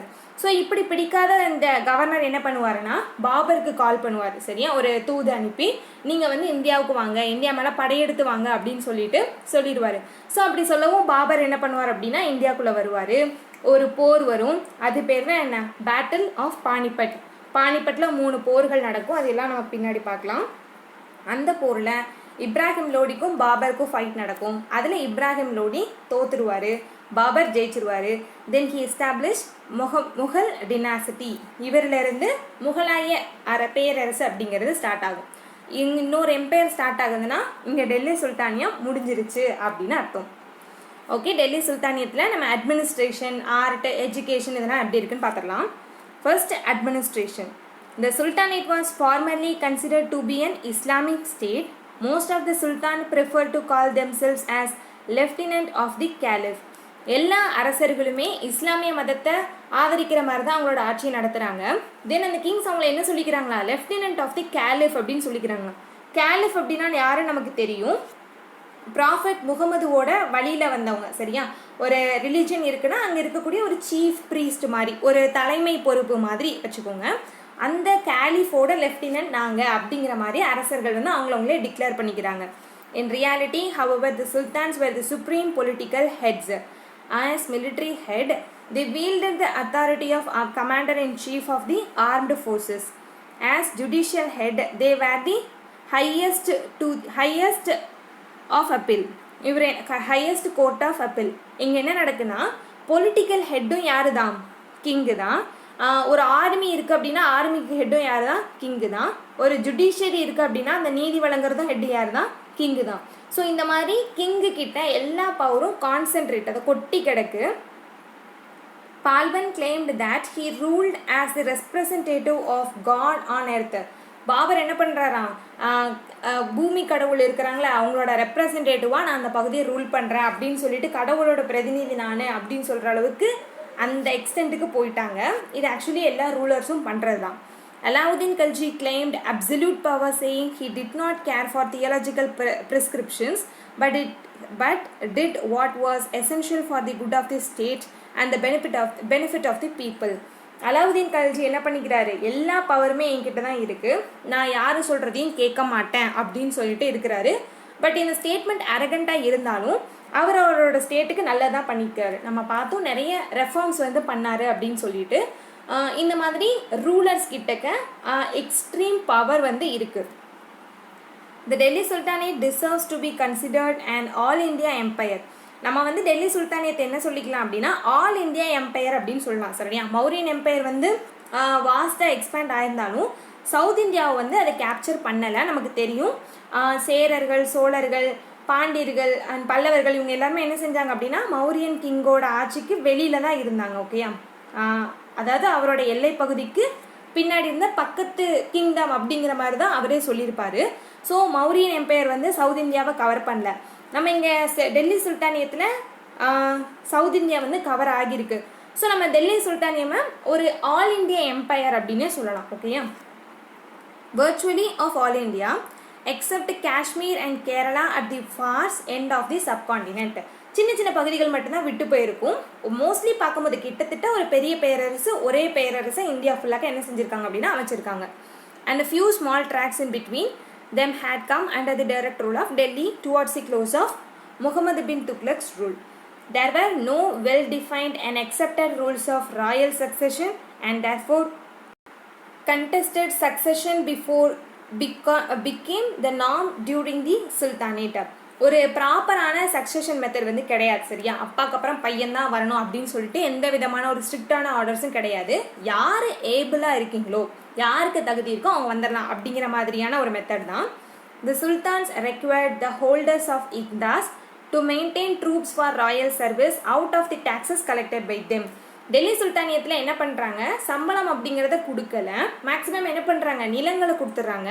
அந்த நிலங்கள்ல இருந்து கிடைக்கிற வரியை வச்சு ஆர்மியை மெயின்டைன் பண்ணுங்க, அரசுக்கு தேவைப்படும் போது நீங்கள் ஆர்மியை அரசருக்கு கொடுத்து ஹெல்ப் பண்ணணும் அப்படின்னு சொல்கிற ஒரு மெத்தட் தான் இருக்குது. சரியா, அது பேர் தான் என்ன, இக்தாதாரி முறை அப்படின்னு சொல்லுவாங்க. இக்தா அப்படின்னா லேண்டு, அந்த லேண்ட் யார் கையில் இருக்கோ அவர் பேர் இக்தாதார் ஆர் முக்தி, இல்லைன்னா வாலி அப்படின்னு சொல்லிட்டு சொல்கிறாங்க. இது எல்லாமே லேண்ட் ஹோல்டரோட பேர் தான். Certain areas were retained by the sultans under their direct control. Kalisa. சில நிலங்கள் வந்து எப்படி இருக்குன்னா சுல்தானோட நேரடி பார்வையின் கீழே தான் இருக்கு. It was out of the revenue collected from such areas that they paid the officers, soldiers of the sultan's own troops, hazm-e-galp. இந்த மாதிரி இருக்கக்கூடிய நேரடி ஆட்சிக்கு கீழே இருக்கிற பகுதியிலேருந்து டேக்ஸ் கலெக்ட் பண்ணுவாங்க இல்லையா, அந்த பணத்தை சுல்தானுக்கு கீழே ஒரு ஓன் ட்ரூப் இருக்குல்ல, இங்கே இருக்கிற ட்ரூப்ஸ்லாம் யார், ஒரு இக்தாதாரோட ட்ரூப்ஸ். இது வந்து அரசரோட ட்ரூப் கிடையாது, அரசருக்குன்னு ஒரு ஓன் ட்ரூப் இருக்குது இல்லையா, அவங்களுக்கு சம்பளம் கொடுக்கறதுக்காக இந்த கேலிசா அப்படிங்கிற லேண்டை வந்து வச்சுக்கிறாங்க. The territorial expansion was matched by an expansion of physical resources. The tax rent was rigorously sought to be imposed over a large area. The physical claims of hereditary intermediaries and the village headman were drastically curtailed. The continuous pressure for larger tax realization provoked a severe agrarian uprising, notably in the Doab near Delhi. அதிகப்படியான வரி விதிக்கிறாங்க. சரியா, land பெருசாக இருக்குது, அதை administrate பண்ணுறதுக்கும் சரி, சோல்ஜர்ஸை maintain பண்ணுறதுக்கும் ஆர்மியை maintain பண்ணுறதுக்கும் அவங்களுக்கு பணம் தேவைப்படுது. ஸோ டேக்ஸை அதிகமாக இம்போஸ் பண்ணுறாங்க. இது பீப்புளுக்கு பிடிக்கல, அரசர்கிட்ட சண்டை போடுறாங்க. சரியா, பீப்புள் அப்ரைசிங் அப்படிங்கிறது அதிகமாக இருக்குது, எஸ்பெஷலி அக்ரேரியன் அப்ரைசிங், ஏன்னா வறுமை வந்து நடந்துட்டுருக்கு. These and an ensuing famine persuaded Muhammad Tughlaq to resort to a scheme of agricultural development in the Delhi area and the Doab based on the supply of credit to the peasants. இது வந்து ரொம்ப அதிக அளவில் அந்த பஞ்சம் வந்து நிலவிட்டுருக்கு and agrarian அப்ரைசிங்கும் அதிகமாக இருக்குது. அப்படிங்கிறதுனால முகமது துக்ளக் என்ன பண்ணுறாரு, நிறைய மெஷர்ஸ் எடுக்கிறாரு. ஃபார்மர்ஸ்க்கு வந்து லோன் கொடுக்கறது, இல்லை சீட்ஸ் கொடுக்கறது, இந்த மாதிரி நிறைய மெஷர்ஸ் வந்து அவங்க எடுக்கிறாங்க. Military campaigns, the dishoarding of wealth, clearing of forest, vitality of inter-regional trade, all of these developments encouraged a great movement of people. அவங்க வந்து என்னென்ன வேலைகள்லாம் செய்கிறாங்களோ எல்லாத்துலேயுமே மக்களை வந்து அதிகப்படியாக ஈடுபடுத்துகிறாங்க.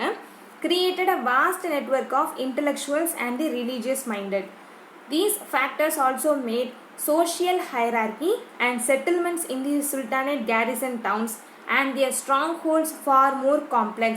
எல்லா இடத்துக்கும் மக்கள் வந்து நகர்ந்து போயிட்டே இருக்கிறாங்க. ஒரு வேலை வந்து இங்கே செய்யணும். சரியா, அப்போ என்ன செய்வாங்க, பீப்புள் உடனே இந்த இடத்துக்கு போவாங்க.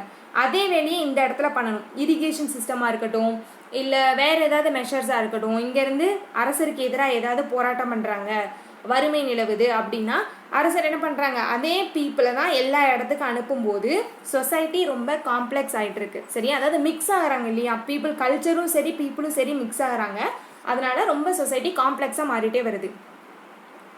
Through the 14th century, the Sultanate sought to control its increasingly diverse population through its provincial governors, Mukti, but considerable local initiative and resources available to these personnel and their propensity to ally with local political groups means that they could often only be controlled fitfully and for a short period, even by autocratic aggressive monarchs like Mohammed Tughlaq.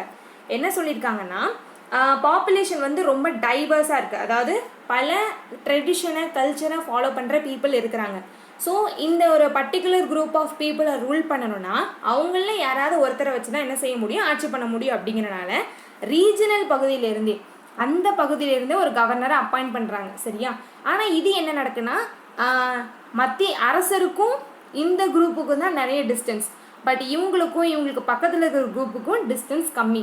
So இவங்க எல்லாரும் என்ன செஞ்சுக்கிறாங்க, கூட்டு சேர்ந்துக்கிறாங்க, ஒரு ஆலை form பண்ணிட்டு அரசரை மொத்தமாக எதிர்க்கிறாங்க. அப்படிங்கும்போது அரசரோட பொசிஷன் வீக் ஆயிடுது. ஸோ இது எந்த அரசராலும் என்ன செய்ய முடியல அப்படின்னா, இந்த மாதிரி ரெபலியனை வந்து தடுக்க முடியல. The Turco-Afghan political conquest were followed by large-scale Muslim social migrations from Central Asia. India was seen as a land of opportunity. The society in all stages was based on privileges, with the higher classes enjoying a better socio-economic life with little regard of one's religion.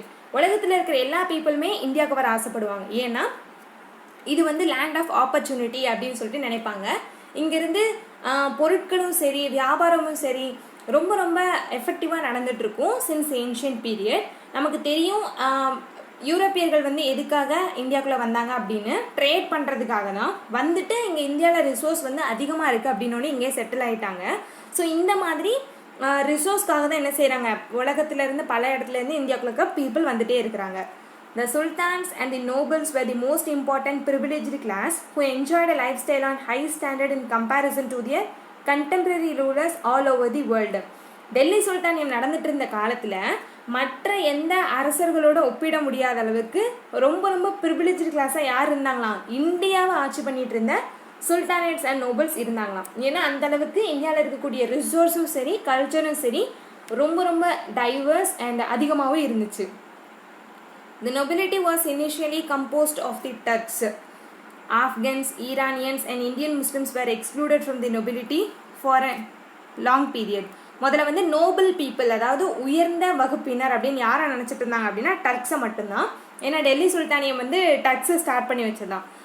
ஆப்கனா, Iranian, Indian Muslims இவங்க எல்லாருமே இஸ்லாமியர்கள் தான், ஆனால் அவங்க Turks கிடையாது. அதனால் என்ன பண்ணியிருந்தாங்க அப்படின்னா நொபிலிட்டி அப்படிங்கிற ஒரு விஷயத்துலேருந்து இவங்களை ஒதுக்கி வச்சுருந்தாங்க ரொம்ப காலத்துக்கு.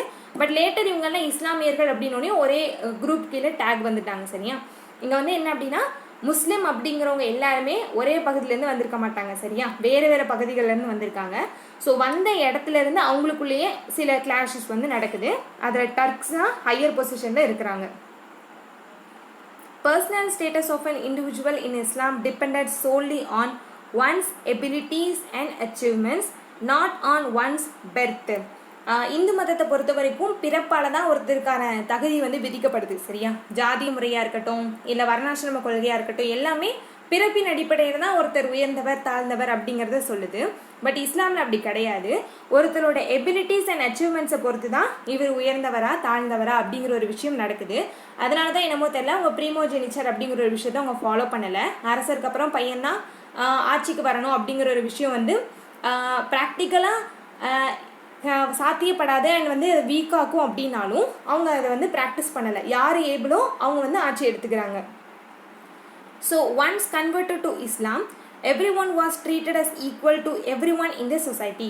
ஸோ நீங்கள் இஸ்லாமுக்கு மதம் மாறிட்டீங்க அப்படின்னா நீங்கள் இந்த சொசைட்டியில் எல்லார மாதிரியும் ஈக்குவலாக ட்ரீட் பண்ணப்படுவீங்க அப்படின்னு சொல்லிட்டு சொல்கிறாங்க. Unlike Hindus who worshipped different deities, these migrants followed monotheism. இவங்க நம்ம இந்து மதத்தில் பார்த்துக்கிட்டோம் அப்படின்னா நிறைய டிஃப்ரெண்ட் டெய்டிஸ் இருக்கிறாங்க. பட் நம்ம இஸ்லாமியத்தில் ஒரே ஒரு கடவுள் தான். சரியா? ஒரு கடவுள் வழிபாடு அப்படிங்கிறது மட்டும்தான் இருக்குது. they also adhere to one basic set of beliefs and practices. ஒரு சிக்கலான எந்த விதமான பிலீஃபும் ப்ராக்டிஸும் உங்களுக்கு இல்லை. எல்லாமே ஒரே செட் தான். சரி, ஒரே மாதிரியான விஷயங்களை மட்டும்தான் ஃபாலோ பண்ணுறாங்க. இந்து மதத்தில் இந்த விஷயத்தில் நிறைய காம்ப்ளெக்சிட்டி இருக்குது. பிலீஃப்ஸும் சரி ப்ராக்டிஸும் சரி சாக்ரிஃபைஸும் ரிச்சுவல் எதை எடுத்துக்கிட்டாலும் ரொம்ப குழப்பற மாதிரியே இருக்கும். Though a monotheistic trend in Hinduism had long existed, as for example in Bhagavad Gita, as noted by Al-Biruni, Its proximity to Islam did help to move monotheism from periphery to the center. என்ன சொல்கிறாங்கன்னா இந்து மதத்துலேயும் ஒரு கடவுள் வழிபாடு அப்படிங்கிற விஷயம் இருந்திருக்கு அப்படின்னு பகவத்கீதாவில் சொல்லியிருக்கிறது தான் அல்பெரினி சொல்கிறாரு. அல்பெரினி இந்த காலத்தில் இருந்தக்கூடிய ஒரு ஹிஸ்டாரியன், ரைட்டர், என்ன வேணால் சொல்லிக்கலாம். அவர் வந்து கோட் பண்ணுறாரு சரியா, இந்து மதத்துலேயும் ஒரு கடவுள் வழிபாடு அப்படிங்கிறது இருந்திருக்கு ரொம்ப நாளுக்கு அப்படின்னு சொல்கிறாங்க. இது மூலமாக கூட இஸ்லாம் வந்து வந்திருக்கலாம் அப்படின்னு சொல்கிறாங்க. ஏன்னா இஸ்லாம் வந்து 7th 8th இந்த செஞ்சுரி இந்த காலகட்டத்தில் என்ன செய்யுது, புதுசாக உருவாகுது. பட் வேதிக் ட்ரெடிஷன் வந்து ஒரு ரொம்ப வருஷங்கள் பழமையானது சரியா. In the 13th century, the Veerashaiva or Lingayatha sect of Karnataka, founded by Basava, believed in one God. So and இங்கே இஸ்லாமிய மதமும் என்ன செய்யுது அப்படின்னா ஹிந்து மதத்தை தாக்குது. அதாவது ஒரு பெரிய ஏதாவது மேஜராக 2 விஷயம் ஒரே காலகட்டத்தில் நடக்குன்னா ரெண்டுமே மாற்றி அதோட தாக்கங்கள் வந்து இருக்கும் சரியா. அதே மாதிரி இங்கே இஸ்லாமிய மதத்தில் ஒரு கடவுள் வழிபாடு முறை இருக்கிற மாதிரி இந்த காலகட்டத்தில் பசவா அப்படின்னு சொல்லக்கூடிய ஒரு செயிண்ட் ஓகே, அவர் என்ன பண்ணுறாரு, ஒரு கடவுள் வழிபாட்டு முறையை வந்து ஹிந்து மதத்திலேருந்து கொண்டு வராரு. அது பேர் தான் என்ன, லிங்கயாத்து செக்ட் ஆர் வீரசைவா அப்படின்னு சொல்லிட்டு சொல்லுவாங்க. இதோட ஃபவுண்டர் தான் யார், பசவா, கர்நாடகாவிலேருந்து வர்றவர் இவர் சரியா. இது லிங்கயாத்து செக்ட் ஆர் வீரசைவானா என்ன அர்த்தம் அப்படின்னா சிவனை மட்டும் வழிபடுறவங்க சரியா. சிவன் தான் பெரிய கடவுள், ஒரே கடவுள் அவர் தான் அப்படின்னு சொல்லிட்டு சிவனோட லிங்க உருவத்தை வந்து வழிபடுவாங்க. அதுதான் பசவரோட கடவுளோட கோட்பாடு. Caste distinctions were denied, women given a better status, and Brahmanas could no longer monopolize priesthood. அவங்க என்ன சொல்கிறாங்கன்னா ஜாதி அடிப்படையில் எந்த வேறுபாடுமே இருக்காது அப்படின்னு. வேதிக் ட்ரெடிஷன்லேருந்து ஏதாவது ஒரு ட்ரெண்ட் வெளியே வருது அப்படிங்கும்போது நமக்கு தெரிய வேண்டிய முதல் விஷயம் அங்கே இருக்கக்கூடிய ஏதாவது ஒரு கலையை வந்து நீக்கிற மாதிரி இருக்கும் சரியா. வேதிக் ட்ரெடிஷனில் வந்து இப்போ ஜாதி அடிப்படையில் மக்களை வந்து தராதரம் பார்க்குறாங்க, வேறுபாடு வந்து இருக்குது, பெண்களுக்கு உரிமை இல்லை அப்படின்னா இதை விட்டு பிரிஞ்சு வரக்கூடிய எந்த ஒரு மதமோ பிரிவோ அதுக்கு வந்து முக்கியத்துவம் கொடுக்காது. ஃபார் எக்ஸாம்பிள் இப்போ பசவர் வந்து வீரசைவா அப்படின்னு சொல்லிட்டு ஒரு செக்டை கிரியேட் பண்ணுறாருன்னா இங்கே ஜாதி இவங்க வந்து என்ன செய்வாங்க, கேஸ்ட் டிஸ்டிங்ஷனை வந்து டெனை பண்ணுவாங்க. அதெல்லாம் கிடையாது, நாங்கள் ஜாதிலாம் ஒன்றும் கிடையாது, எல்லாரும் ஈக்குவல் தான் அப்படிம்பாங்க. உமனுக்கு சேம் ஸ்டேட்டஸ் இருக்கும் அப்படிங்கிறாங்க. தென் பிராமணாஸ்க்கு இருக்கக்கூடிய ஹையர் ஸ்டேட்டஸ் என்ன, அவங்க வந்து ப்ரீஸ்ட்ஹுட் சரியா, கோயிலில் அர்ச்சகராக இவங்க மட்டும் தான் இருப்பாங்க. ஸோ இது வந்து இப்படி இருக்கக்கூடாது, எல்லா தரப்பே மக்களும் வந்து பங்கேற்கலாம் அப்படிங்கிற மாதிரி விஷயங்கள்லாம் பசவர் வந்து சொல்கிறாரு. A parallel but less significant movement in Tamil Nadu was in the compositions of the Siddhars who sang in Tamil of one god and criticized caste, Brahmins and doctrine of transmigration of souls. இந்த காலத்தில் தமிழ்நாட்டிலேயே சித்தார்ஸ் அப்படின்னு சொல்கிறவங்க என்ன செய்கிறாங்க, ஒரு கடவுள் வழிபாட்டு முறையை வந்து சொல்கிறாங்க. இவங்களும் கேஸ்ட்டை வெறுக்கிறாங்க, பிராமின்ஸோட ஆதிக்கத்தை வந்து கண்டிக்கிறாங்க.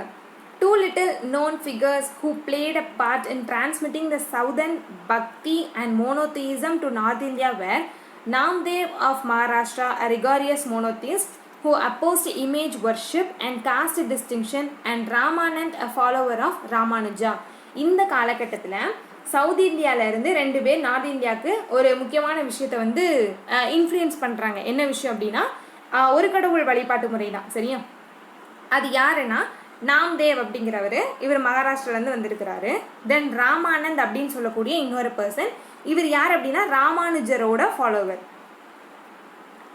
இது வந்து டெல்லி சுல்தானியத்தில் அமைச்சர்களோட பெயர் சரியா. அமைச்சரவை இருக்கும் இல்லையா, அதில் ஒவ்வொருத்தருக்கும் ஒரு பொறுப்பு இருக்கும், அந்த பொறுப்புக்கு ஒரு அர்த்தம் இருக்கும்.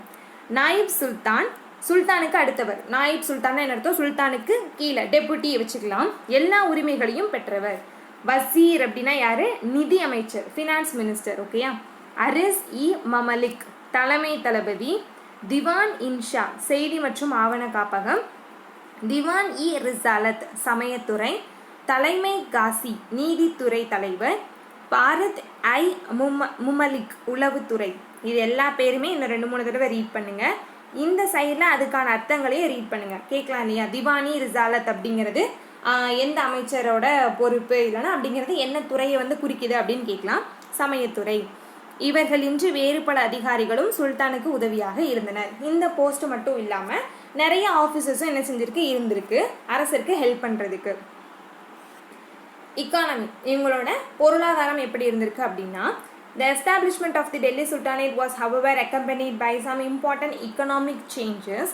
One such change was the payment of land tax to the level of rent in cash.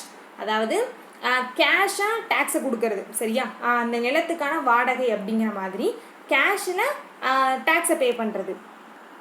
Because of this, food grains and other rural products were drawn to the towns, thereby leading to a new base of urban growth.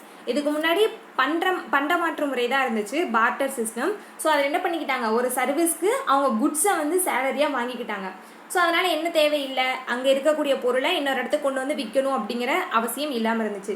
இங்கே cash வந்து புழக்கத்தில் இருக்குது, கரெக்டாக, அது காசு தான் புழக்கத்தில் இருக்குது, குட்ஸ் இல்லை. அப்படிங்கிறனால என்ன பண்ணுறாங்க, ரூரல் ஏரியாவில் விளைவிச்ச எல்லா உணவுப் பொருட்களையும் எடுத்துகிட்டு, உணவுப் பொருளும் இல்லை மற்ற எல்லா பொருட்களையுமே எடுத்துகிட்டு டவுனுக்கு வராங்க, சரியா. டவுனுக்கு வந்துட்டு இங்கே கேஷ் கொடுத்துட்டு பொருள் வாங்கிக்கிற மாதிரி. ஸோ இது என்ன பண்ணுது அப்படின்னா அர்பன் அப்படிங்கிற ஒரு விஷயத்த வளர வைக்குது. In the 14th century, Delhi and Daulatabad emerged as great cities of the world. There were other large towns such as Multan, Kara, Awadh, Gaur, Kambe and Gulbarga. இந்த மாதிரி நிறைய சிட்டிஸ் வந்து என்ன செய்ய ஆரம்பிக்குன்னா கொஞ்சம் ஸ்ட்ராங்கான சிட்டிஸாக ஃபேமஸான சிட்டிஸாக உருவாயிட்டு இருக்கு. The Delhi Sultans began their gold and silver mintage alongside copper from early in the 13th century. செப்பு நாணயங்களை வந்து இவங்க வெளியிட்டாங்க, நமக்கு தெரியும். And that indicated brisk commerce. Despite the Mongol conquest of the western borderlands, in Irfan Habib's view, India's external trade, both overland and oceanic, grew considerably during this period. மங்கோலோட conquest தவிர, சரியா, அது வந்து நார்த் இந்தியாவில் நடந்துட்டு இருந்துச்சு, கரெக்டாக. So நம்ம வெஸ்டர்ன் சைடில் அப்படின்னு பார்த்தீங்கன்னா கடல் வழி போக்குவரத்து, கடல் வழி வணிகம் அப்படிங்கிறது ரொம்ப ரொம்ப அதிகமாகவே நடந்துட்டு இருந்துச்சு அப்படின்னு சொல்லிட்டு இர்ஃபான் ஹபீப் அப்படிங்கிற ஒரு ஹிஸ்டாரியன் வந்து சொல்கிறாரு. எக்கனாமி அப்படின்னு பார்த்தீங்கன்னா நம்ம இது பார்த்தோம் இல்லையா, இக்தா அப்படிங்கிறது ஒரு வருவாய் ஈட்டக்கூடிய நிலம். ஒரு ஆஃபீஸர் இருக்கிறாருன்னா அவருக்கு சம்பளத்துக்கு பதிலாக ஒரு பீஸ் ஆஃப் லேண்டை கையில் கொடுத்துருவாங்க. இந்த பகுதியை நீங்கள் அட்மினிஸ்டர் பண்ணி இங்கேருந்து வரக்கூடிய டேக்ஸை கலெக்ட் பண்ணி நீங்கள் வந்து ஆர்மியை மெயின்டைன் பண்ணுங்கள். அந்த ஆர்மி வந்து போர்க்காலங்களில் அரசருக்கு ஹெல்ப் பண்ணணும் அப்படிங்கிறத இந்த இக்தாதாரி முறை. இந்நிலங்கள் அதிகாரிகளுக்கு ஊதியத்திற்கு பதிலாக வழங்கப்பட்டன. சேலரியை வந்து கேஷாக கொடுக்காம லேண்டாக கொடுத்துருக்காங்க, அதுக்கு பேர் தான் இக்தா. காலிசா அப்படிங்கிறது அரச நிலங்கள், மைய அரசின் கட்டுப்பாட்டில் உள்ள நிலங்கள். நமக்கு தெரியும் டைரக்டாக கிங்கோட கண்ட்ரோலில் இருக்கும். அரசரோட ஓன் ட்ரூப்ஸை மெயின்டைன் பண்ணுறதுக்கு இந்த காலிசா அப்படிங்கிற லேண்டை வந்து அவங்க யூஸ் பண்ணிப்பாங்க. மரபு வழி ஜமீன்தார் நிலங்கள், சுல்தானுக்கு கட்டுப்பட்ட நிலங்கள். இப்போ ஒரு ஏரியா இருக்குன்னா இந்த ஏரியாவுக்கு ஹெட்டு யார் தான், கிங்கு தான்.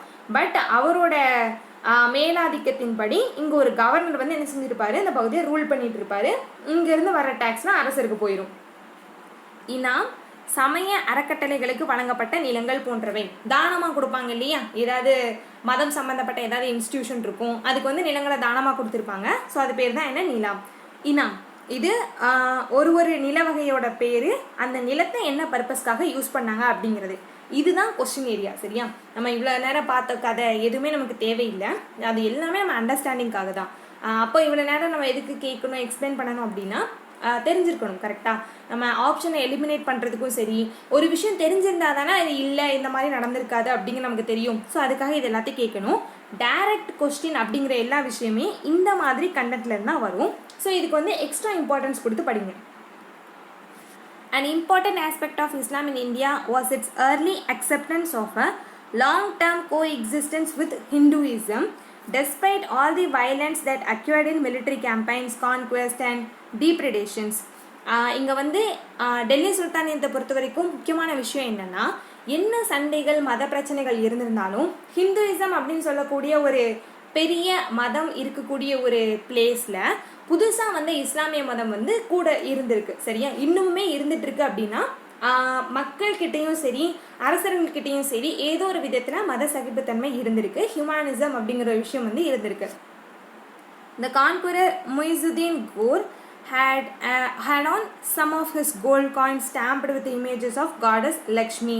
இஸ்லாமிய ரூலர்ஸ் கூட என்ன பண்ணுறாங்க, காடஸ் லக்ஷ்மியோட முகம் பதித்த நாணயங்களை வந்து வெளியிடுறாங்க, சரியா. லக்ஷ்மி அப்படிங்கிறவங்க என்ன செய்வாங்க, இந்த செல்வம் சம்மந்தப்பட்ட விஷயம் இல்லையா, அந்த காடு தான். ஸோ அதனால் நாணயங்களில் அவங்களோட படத்தை வந்து பொறிக்கிறாங்க. Muhammad Tughlaq in 1325 issued a firman enjoining the protection of extended by all officers to Jain priest. He himself played holy and consorted with yogis. Jain priestக்கு ஒரு நல்லது செய்கிற மாதிரி, ப்ரொடெக்ஷன் பண்ணுற மாதிரி ஒரு ஆர்டர்ஸ்லாம் ரிலீஸ் பண்ணுறாரு. யார்? முகமது பின் துக்ளக். ஈவன் இவர் என்ன பண்ணியிருக்காரா, ஹோலி பண்டிகைலாம் கொண்டாடி இருக்கிறாரு, யோகிஸ் கூட இருந்திருக்கிறாரு. ஸோ அரசர்கள்கிட்ட மத சகிப்புத்தன்மை இருந்திருக்கு. அது வந்து அரசருக்கு அரசர் வேறுபடுது. ஸோ எல்லா இஸ்லாமிய ரூலர்ஸுமே என்னது, மத சகிப்புத்தன்மை இல்லாதவங்க அப்படின்னா சொல்ல முடியாது. 1 or 2 இதில் வந்து வேறுபடுறாங்க. Historian Barani noted with some bitterness how the kings of Islam showed respect to Hindus, Mongols, polytheists and infidels by making them sit on the masnat and by honoring them in other ways, and how the Hindus upon paying taxes were allowed to have their temples and celebrations, employ Muslim servants and flaunt their titles right in the capital seats of Muslim rulers. Barani வந்து எங்கள் இஸ்லாமியர்களும் ஹிந்துஸும் ஒரே மாதிரி treat பண்ணுறதுல கொஞ்சம் bitterness, ஒரு கசப்பு தன்மையோடு தான் என்ன செஞ்சுருக்காரு அப்படின்னா ஹிஸ்ட்ரியை வந்து எழுதியிருக்கிறாரு. நமக்கு வரி செலுத்திட்டே இவங்க கோயில் கட்டியிருக்காங்களே, இந்த மாதிரி பண்டிகைகள் கொண்டாடுறாங்க அப்படிங்கிற மாதிரி சொல்லியிருக்காங்க. ஸோ இதில் என்ன தெரியுதுன்னா, ஹிஸ்டாரியன்ஸ் முதற்கொண்டு கருத்து வேறுபாடு தான். சரி, அவங்களுக்கு வந்து ஒருத்தருக்கு பிடிச்சிருக்கும், ஒருத்தருக்கு பிடிக்காது. இது எல்லாமே அவங்களோட ஒர்க்கில் வந்து எஃபெக்ட் ஆகும். ஸோ அந்த விஷயம் தான் எங்கள் பாரணிக்கு நடந்திருக்கு. Trade and urbanization. The establishment of the Delhi Sultanate revived internal trade, stimulated by the insatiable demand for luxury goods by sultans and the nobles. புதுசாக நோபல்ஸ் அண்ட் சுல்தான்ஸ் வராங்க அப்படின்னா எம்பையர் பில்டிங் விஷயம் நடக்கும் இல்லையா, இன்ஃப்ராஸ்ட்ரக்சரை வந்து எக்ஸ்பேண்ட் பண்ணுவாங்க. So அதுக்காக நமக்கு நிறைய லக்ஸரி குட்ஸ் தேவைப்படும். அது எல்லாத்தையுமே அவங்க இருக்கிற பகுதிக்கு வர வைக்கிறாங்க. ஸோ இது ட்ரேட் அண்ட் அர்பனைசேஷன் அப்படிங்கிற விஷயத்தை பூஸ்ட் பண்ணுது. Gold coins, rarely used in India after the collapse of the Gupta Empire, began to appear once again. Gupta பீரியடுக்கு அப்புறம் தங்க நாணயங்களோட புழக்கம் வந்து இந்தியாவில் கம்மியாக தான் இருந்திருக்கு. பட் டெல்லி சுல்தானியர்களோட காலத்தில் அது மறுபடியும் வர ஆரம்பிச்சிருக்கு. Indicating the revival of Indian economy. ஒரு நாணயம் வந்து என்ன மெட்டலில் ரிலீஸ் பண்ணுறாங்க அப்படிங்கிறத பொறுத்தே அந்த எக்கனாமியோட வளம் வந்து எப்படி இருக்குது அப்படிங்கிறத நம்ம தெரிஞ்சுக்கலாம். தங்க நாணயங்கள் அதிகமாக ரிலீஸ் பண்ணுறாங்கன்னா என்ன அர்த்தம், அரசர்கிட்ட நிறைய ரிசோர்ஸ் இருக்குது, எக்கனாமி வந்து ரொம்ப ஸ்ட்ராங்காக இருக்குது அப்படின்னு அர்த்தம்.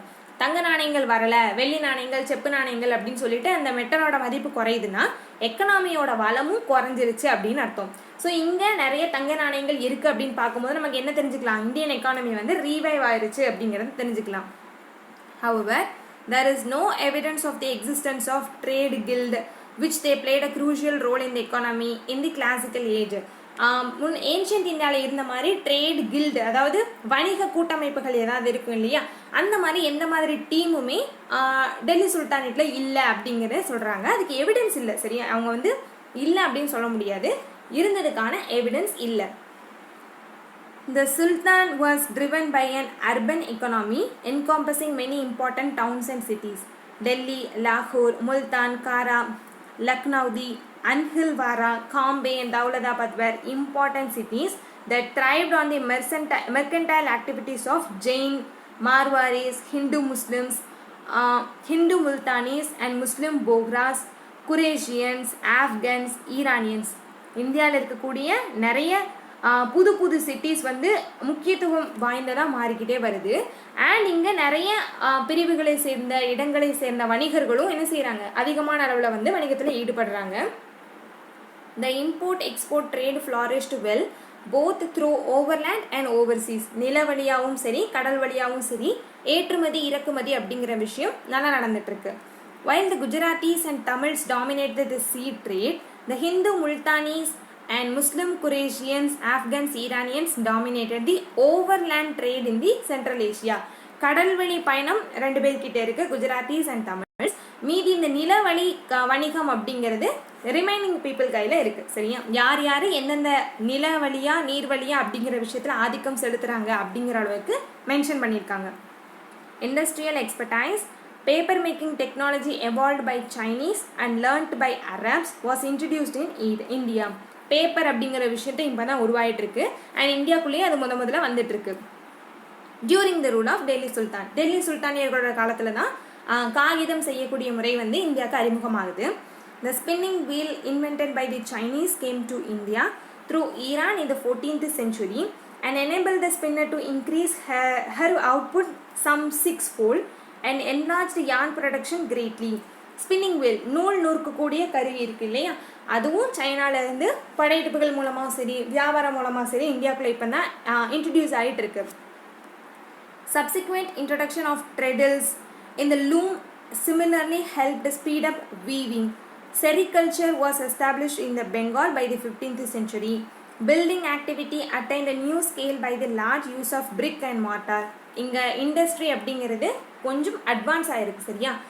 விவசாயம் சார்ந்ததாக இல்லாமல் நான் அக்ரேரியன் ஆக்டிவிட்டீஸாகவும் இல்லாமல் புதுமை அப்படிங்கிற விஷயம் வந்து டெல்லி சுல்தானியர்களோட காலத்தில் நடக்குது.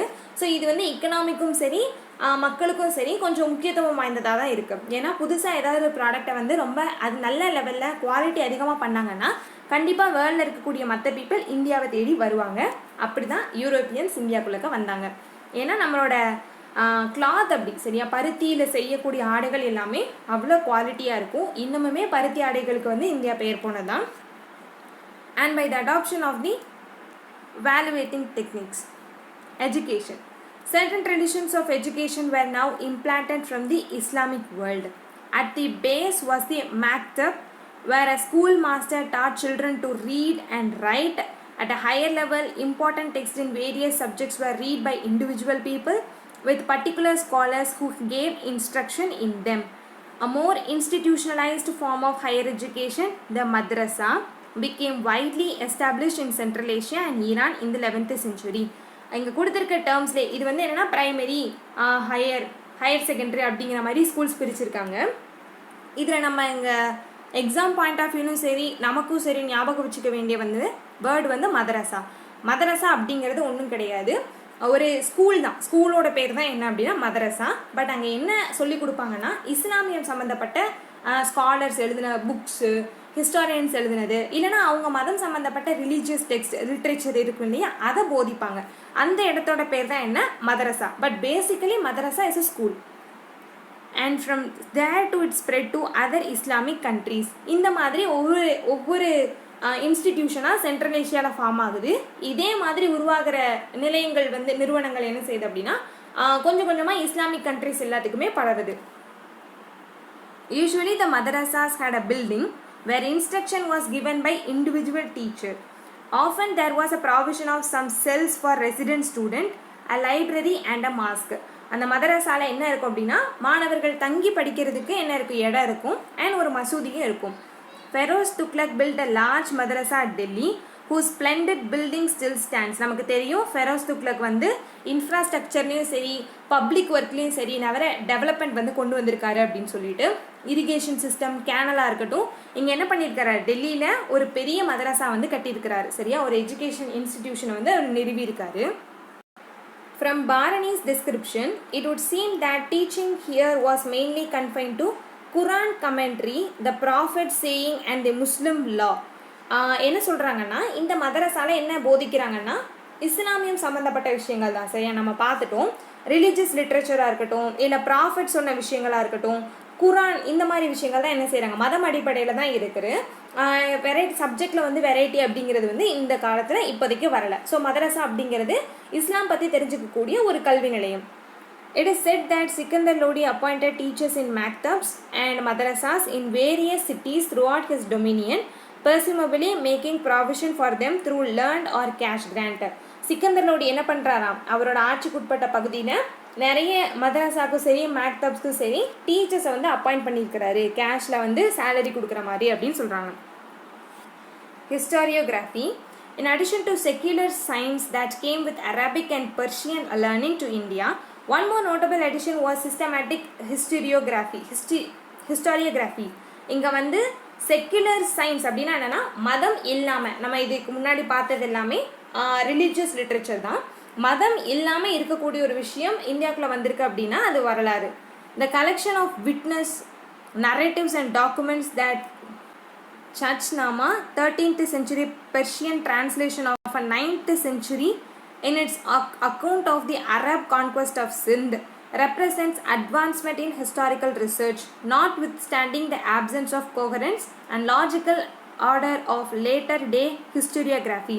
இதில் என்ன பண்ணியிருக்காங்கன்னா ஒரு சிந்தை வந்து எப்படி கைப்பற்றினாங்க, ஒரு அரசர் இருக்கிறார் அப்படின்னா அவருக்கு அப்புறம் யார் வரா அப்படின்னு சொல்லிட்டு ஒரு வரலாற்று தொகுப்பாக தான் இருக்குது இந்த நூல். இது வந்து என்ன அப்படின்னா டிரான்ஸ்லேட் பண்ணுறாங்க. ஓகே, அரபிலேருந்து பெர்ஷியனுக்கு வந்து டிரான்ஸ்லேட் பண்ணியிருக்காங்க. இந்த ஒர்க் வந்து இந்தியாவுக்குள்ளே இன்ட்ரடியூஸ் ஆகுது. அப்படிங்கும்போது இது என்ன செய்வாங்க, பெர்ஷியனில் இருக்கக்கூடிய இந்த ஒர்க்கை ரீஜனல் லாங்குவேஜ்க்கு டிரான்ஸ்லேட் பண்ணுவாங்க. ஸோ நம்மளும் என்ன செஞ்சுக்கலாம் அப்படின்னா வரலாறு தெரிஞ்சுக்கலாம். இது வந்து செக்யூலர் சயின்ஸ், அதாவது மதம் இல்லாமல் வேறு subject. Like Minhaj Siraj Tabaqat i Nasiri written at Delhi. Minhaj Siraj அப்படிங்கிற ஒரு ஹிஸ்டாரியன் என்ன பண்ணுறாரு, தபகத் இ நஸ்ரி அப்படின்னு சொல்லிட்டு ஒரு ஒர்க் எழுதுறாரு. இந்த ஒர்க்கோட டிரான்ஸ்லேஷன் இதுக்கு ஒரு எக்ஸாம்பிள். ஓகே, வரலாற்று சம்பந்தப்பட்ட நூல்களை வந்து டிரான்ஸ்லேட் பண்ணுறாங்க. சூஃபிசம் நம்ம பார்த்தோம் இல்லையா, இஸ்லாமிய மதத்தில் இருக்கிற குறைகள் இல்லைன்னா இஸ்லாம்லேருந்து பிரிஞ்ச ஒரு செக்ட் தான் என்ன சூஃபிசம் அப்படின்னு சொல்லக்கூடிய ஒரு பிரிவு. In the 13th and 14th century, two most influential orders emerged among the Sufis, Shurwardi centered at Multan and the Sishti at Delhi and other places. இந்த சூஃபியில் ரெண்டு பிரிவுகள் வந்து என்ன செய்யுது அப்படின்னா உருவாகுது. The most famous Sishti saint, Shaikh Nizamuddin, offered a classical exposition of Sufism of pre-pantheistic pace in the conversations. Sufism began to turn pantheistic only when the ideas of Ibn al-Arabi began to gain influence, first through the Persian poetry of Jalaluddin Rumi and Abdur Rahman Jami, and then through the endeavors within India of Ashraf Jahangir Simnani. பேன்தீஸ்டிக் அப்படின்னா சிறு தெய்வ வழிபாட்டு முறை. ஓகேயா, அது வந்து சூஃபிசம்குள்ளே ஒரு particular சூஃபீஸ் வந்து வரும்போது இன்ட்ரடியூஸ் ஆகுது. இங்கே வந்து நமக்கு சூஃபிசம் அப்படிங்கிறதுக்கு ஒரு பேசிக் ஐடியா நமக்கு கிடையாது. அண்ட் ஒரு ஆர்டர் இருக்கும், யாருக்கு அப்புறம் யார் வந்தா அப்படிங்கிற மாதிரி நமக்கு எதுவுமே தெரியாதனால இது ரொம்ப ட்ரையாக இருக்குது. நம்ம இதை வந்து பக்தி லிட்ரேச்சர் பார்க்கும்போது, பக்தி மூமெண்ட் பார்க்கும்போது பார்க்கலாம்.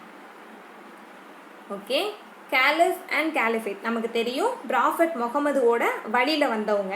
அண்ட் இஸ்லாமில் இருக்கக்கூடிய ஒரு சீஃப் ப்ரீஸ்ட், சரியா, அவங்க தான் கேலிஃப் அப்படின்னு சொல்லுவாங்க. மத ரீதியாக இந்த கேலிஃப்க்கு அதிக மரியாதையும் இருக்குது, மதிப்பும் இருக்குது. அண்ட் இந்த போஸ்ட் வந்து ரொம்ப ரொம்ப ஹையஸ்ட் ஸ்டேட்டஸ் வந்து இதுக்கு அதிகமானது. சரியா, இது வந்து பொலிட்டிக்கலில் இருக்கக்கூடிய அரசர் அப்படிங்கிற பதவி மாதிரி கிடையாது. இது மதம் சம்மந்தப்பட்டது, இறை நம்பிக்கை சம்மந்தப்பட்டது. Considered to be the successor of Prophet Muhammad, the Caliph wielded authority over civil and religious affairs of the entire Islamic world. மொத்த இஸ்லாமியருக்கும், சரியா, அவங்க டர்க்கா இருக்கட்டும், ஆப்கானா இருக்கட்டும், ஈரானியனாக இருக்கட்டும், எல்லா இஸ்லாமியருக்கும் தலைமை இவங்க தான் அப்படிங்கிற மாதிரி. The Caliph ruled Baghdad until it fell before Mongols in 1258. The Caliphs then ruled in Egypt until the conquest of Ottomans in 1516 to 17. Thereupon the title was held by Ottoman sultans. The office of Caliph or Caliphate ended when Ottoman Empire was abolished and Turkish Republic established by Mustafa Kemal Atatürk. இவங்களும் என்ன செய்கிறாங்க அப்படின்னா சில பகுதிகளை வந்து கையில் வச்சுட்டு rule பண்ணிட்டு தான் இருக்கிறாங்க. பட் சில காலங்களில் என்ன ஆயிடுது அப்படின்னா இவங்க வந்து ஒவ்வொரு படையெடுப்பாளர்களுக்கும் சரி இல்லை வேறு கிங்டம் கீழே என்ன செய்கிறேன் அப்படின்னா ஃபெல் ஆயிடுது. ஸோ இந்த கேலிஃப் அப்படிங்கிற ஒரு ஆஃபீஸ் வந்து பேரளவில் மட்டும்தான் இருக்குது அப்படிங்கிற மாதிரி ஆனாலும் அவங்களோட பவர் வந்து என்ன செய்யணும் குறைய ஆரம்பிச்சிருது. ஆட்டோமன் எம்பையரில் உள்ளவங்க என்ன செஞ்சுக்கிறாங்க, அவங்கள இந்த பொறுப்படுத்துக்கிறாங்க. இந்த ஆஃபீஸ் ஆஃப் கேலிஃப் அப்படிங்கிறது எங்களோடது அப்படிங்கிற மாதிரி எடுத்துக்கிறாங்க. ஸோ அதோட முக்கியத்துவம் அப்படிங்கிறது கொஞ்சம் கொஞ்சமாக குறையுது. Caste and women. The sultans did not alter many of the social institutions inherited from Indian feudalism. இந்தியாவில் இருக்கக்கூடிய நிறைய கல்ச்சரையும் சரி பழக்க வழக்கங்களையும் சரி சுல்தான்ஸ் வந்து என்ன செய்யலாம் அப்படின்னா மாற்றலை. For example caste and woman, சரியா, கேஸ்ட் வந்து நம்மக்கிட்ட வர்ணாசிரம சிஸ்டம் தான் ப்ராக்டிஸில் இருக்குது. நம்மளோட உமனுக்கு என்ன கிடையாது அப்படின்னா ஈக்குவல் ஸ்டேட்டஸ் கிடையாது. இந்த மாதிரி எந்த சோஷியல் ரெஃபார்ம்ஸையும் அவங்க என்ன பண்ணல அப்படின்னா சுல்தானியர்கள் வந்து எடுக்கலை. ஏன்னா இது வந்து அவங்களுக்கு புதுசான ஒரு லேண்டு, சரியா, இவங்க வந்து இந்தியர்கள் கிடையாது. ஐ மீன் இந்தியன் சப்கான்டினென்ட்டில் இருக்கக்கூடிய நேட்டிவ் பீப்புள் கிடையாது. வேற எங்கேயோ இருந்து இந்தியாவுக்குள்ளே வந்து ஆட்சி பண்ணிட்டு இருக்கிறாங்க. கரெக்டாக. ஸோ இவங்க வந்து என்ன பண்ண அப்படின்னா ரிஸ்க் எடுக்கலை. ஆல்ரெடி ஃபெமைன் ரெபெலியன் சொல்லிட்டு ஆட்சி வந்து தடமாற்றத்திலே தான் இருந்தது. அதனால அவங்க இந்த மாதிரி மைன்யூட்டான எந்த விஷயத்துக்குள்ளேயுமே ஈடுபடலை. Slavery, though it had already existed in India, grew substantially in the 13th and 14th century. Both in war and in the event of default in payment of tax, people could be enslaved. போர் மூலமாகவும் சரி, டேக்ஸை ஒழுங்காக கட்டலைனாலும் சரி, அடிமைகள் அப்படிங்கிறவங்க உருவாக ஆரம்பிக்கிறாங்க. And இந்த காலகட்டத்தில் ஸ்லேவரி அப்படிங்கிறது அதிகமாக தான் இருந்துச்சு. They were put to work as domestic servants as well as in craft. சின்ன சின்ன வேலைகள் செய்கிறதுக்காக இவங்க என்ன செஞ்சுக்கிட்டாங்க அப்படின்னா யூஸ் பண்ணிக்கிட்டாங்க. The village community and the caste system remained largely unaltered. Gender inequalities remained practically untouched. In upper class Muslim society, women had to observe parda and were secluded in the senana, the female quarters, without any contact with any man other than their immediate family. Hindu ட்ரெடிஷனில் தான் எப்படி இருக்குது அப்படின்னா, முஸ்லீம் ட்ரெடிஷனில் இன்னுமே ப்ராக்டிஸில் இருக்குது பர்தா அப்படிங்கிற ஒரு முகத்திரை அணிகிற வழக்கம். அவங்களுக்கு வந்து உரிமை இல்லை. அதாவது அவங்களோட இம்மீடியட் ஃபேமிலி மெம்பர்ஸ் யார், அப்பா, அண்ணன், தம்பி, கணவர், இந்த மாதிரி இவங்களை தவிர வேறு எந்த மென்கிட்டையும் பேசக்கூடாது அப்படின்னு சொல்லிட்டு அவங்களோட சொசைட்டிலேயே அவங்களோட ட்ரெடிஷன்லேயே ஒரு பழக்கம் வந்து இருக்குது. Affluent women travelled in closed litters. வேறு சில உமன் மட்டும்தான் என்ன செய்கிறாங்க அப்படின்னா சில சின்ன விஷயங்களில் எக்ஸப்ஷனாக இருக்கிறாங்க. However, Muslim women, despite parda, enjoyed in certain respect higher status and greater freedom in society than most Hindu. Hindu உமனை காட்டிலையும் முஸ்லீம் உமன் வந்து நிறைய விஷயங்கள்ல அவங்களுக்கு இண்டிபெண்டன்ஸ் இருக்குது அப்படின்னு சொல்கிறாங்க. They could inherit property from their parents and obtain divorce privileges that Hindu women did not have. அவங்களால என்ன பண்ண முடியும், அவங்களோட பெற்றோர்கிட்ட இருந்து பரம்பரை சொத்தை வந்து இன்ஹெரிட் பண்ணிக்க முடியும் அண்ட் டைவர்ஸ் அப்படிங்கிற விஷயம் கொடுக்க முடியும். ஆனால் இந்த ரெண்டு உரிமையும் யாருக்கு கிடையாது அப்படின்னா ஹிந்து உமனுக்கு கிடையாது. In several Hindu communities such as among the Rajputs, the birth of a girl child was considered a misfortune. ராஜபுத்திரர்கள் என்ன நினைக்கிறாங்க, ஒரு பொண்ணு பிறந்துட்டா அப்படின்னா அது வந்து மிஸ்ஃபார்ச்சூன், அதாவது சந்தோஷம் இல்லாத ஒரு விஷயமா நினைக்கிறாங்க. இது வந்து புது விஷயம்லாம் ஒன்றும் கிடையாது, இப்போவும் ப்ராக்டிஸில் இருக்கக்கூடிய ஒரு விஷயம் தான். பொண்ணு பிறந்தா பாரமாக தான் நினைப்பாங்க. Islam was not against women being taught to read and write, but it tolerated polygamy.